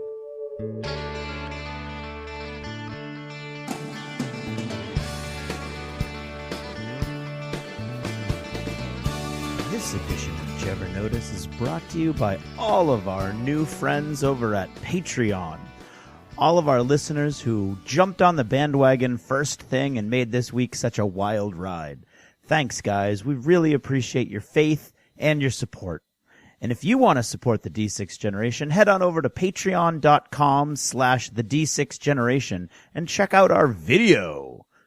Did you ever notice how whenever you point your finger at somebody, you've got 3 fingers pointing back at you? I always hated when people told me that. Not that I point fingers a lot, although I do. But I don't know. It's just something about it. Like, those are curled up fingers. Those aren't pointing fingers. But I understand that's a technicality. Actually, what I want to talk about is last episode's Did You Ever Notice was a sort of an interesting one, the second half, where I was talking about politics aside, because I was, at the time I was actually preparing it, I was in an email back and forth with a listener, Darius. Hey, Darius, how you doing? And we were talking about a bunch of different things, a very wide array of topics. But one of them was politics aside. And I had asked him his opinion right before I went and recorded it. And then he got back to me after I finished recording it and submitting it. And we went back and forth a little bit more. And I realized that I was wrong, which happens a lot. I just don't admit it. And I knew that what had happened was I get a little sensitive sometimes. It's weird because politically, and I don't talk politics much. Just to give you an idea, and I think I've mentioned this before, longtime listeners may remember it. I went to military school, and then I spent a year in the private sector. And after being medically deemed unfit to continue with my officer candidate school course or track, and then I went to a very prestigious school of theater. So I went from military school and then took a year working in various jobs, from landing, not landing the airplane, but directing giant, enormous airplanes and loading and unloading them, to writing radio advertising spots. I did a whole lot in that 1 year. But anyway, and then I went to the Florida State University School of Theater. So, and politically, in both of those places, I didn't fit, because in one place they considered me like a mamby-pamby liberal, and in the other place they considered me a right of Genghis Khan fascist, which fascism in this particular context is often used in this way. And of course, the politically astute know that it doesn't make any sense, but you get the idea. So anyway, I always figured that I was healthy because, the people on both extremes thought I was too extreme in the other direction. So, but I know that because of that, I'm a little sensitive. And when things get political, I generally tend to, I don't like to talk politics a lot, even amongst my friends. And I really don't want to talk about it on the podcast because it's not what the podcast is about. I have very strongly held opinions and they are sort of scattered all over the map, using my own personal, code to tie them all together. And I believe that it makes perfect sense, but it doesn't really fit into any one umbrella. And so, one thing that I have to say that I am never wavering on would be, my opinion of, my view of, my support of the military. So when something comes along and sort of, like, I understand you don't, well, anyway, I don't want to get into it. Anyway, so, when something happens and it touches on the military, I get a little touchy. And that's what happened with the politics aside. So I would like to take this moment to reiterate what Darius said to me and say that I do believe that politics aside can be used as a preface to a statement. And what it can actually mean is that I really do feel this way, despite the fact that my politics would seem to indicate otherwise. Now, I still stand by my statement that it is injecting your politics in anyway, because now someone can infer it, but there's nothing wrong with that.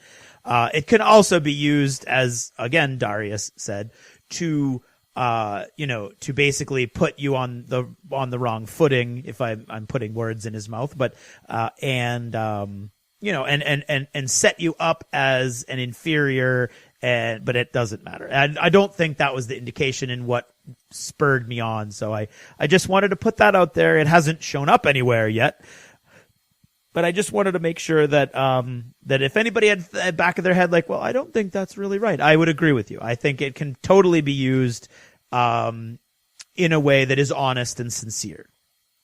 And I intend to use it, as soon as this particular episode reaches, the masses, and I'm going to use it. Which is another reason that I thought, oh my God, I'm wrong, because I really want to use it. Anyway, so that was what was bothering me the most. Other than that, not a lot going on here. My wife just went away on vacation, a little vacation, kind of, the way she gets some of her own back, because I'm gone for conventions so many days a year, leaving her with our son and the whole household to run. So I'm super excited to let her do this, not let her, but help her and to do what I can to make it possible for her to do this, each year. She goes off with some friends, some good friends, and right now they're on a cruise. So am I jealous? Yes. It's like 2 degrees out and I'm jealous, but I'm really happy about that. But yeah, so that's taken me away from gaming. It's taken me away from pretty much everything. Although I did just watch, the Halo movie that they did as webisodes, and then you can find it on Netflix right now. It's called, Forward Unto Dawn, and I would highly recommend it. I'm sure I'll talk about it next episode during achievements. But super, super excited. That was really good. Kept me up way later than I should have been. But there's that. And then finally, I just want to close with, seriously, guys, I am trying to leave the house on time so that the whole 10 miles below the speed limit thing doesn't bother me. But honest to God, Route 101 in New Hampshire between Bedford and Milford is going to kill me. Okay? It's less than 14 miles long, but I swear to God that I don't know why no one on that road knows what the speed limit is, and they all go 10 miles below the speed limit, and I just needed to say it again. And I know I'm annoying you at this point, but there's some release anyway in knowing that thousands of people just heard me say that. Even though they're all annoyed and they're rolling their eyes and they're going, oh, come on, for the love of God, it has nothing to do with gaming. I wish I was playing Roadkill Rally. There you go. All right, so I wrapped it all up. Anyway, that's all I've got to say about all this stuff. Thank you, Darius, for that Socratic dialogue. And thank you guys for listening. And thank you for keeping this ride going. And thank you especially for these early adopter Patreon patrons who have made this such an exciting week. Thank you very much, everybody. And good night.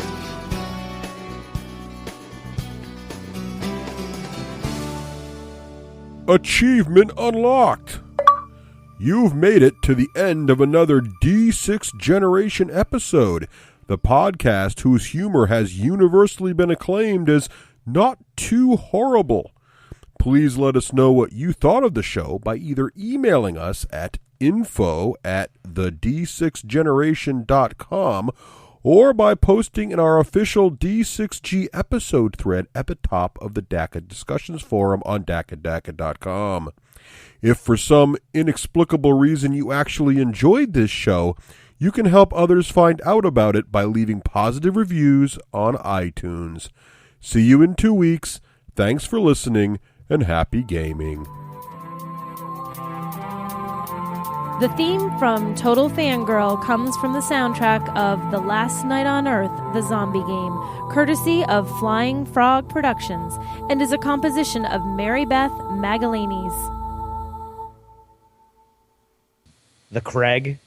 Or the Craiginator. Craiginator. Yeah, when you take your kickboxing on the road, that's what you want to do. Yeah, oh, there you go. That's Right. what, yes. Right. I could see you in Thailand. Oh, I could easily go to Thailand. Pat Pong, doing the crazy kickboxing things. Well, you're going to get in that There split. you go. You're going to get into that split contest between Chuck Norris and what's his name there, right?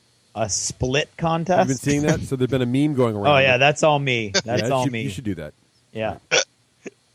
See if you can put your tweed little cardigan on the floor between your Oh, balls. there you go. Well, Yeah. it Oh, yeah. started- Exactly. It started yeah. with the Jean-Claude Van Damme commercial, right, where he's doing the splits between those vehicles. And then Chuck Norris is like, oh, yeah? And so I think I could just see Craig, the Craiginator, on his little, doing There you splits go. between an airplane wing or something. That'd be awesome. All right. Oh, Craig, see, you're here for how long, and we're already on you. 2 minutes, Yeah, I think you got. That's fine. I don't think I got 2 minutes. All righty.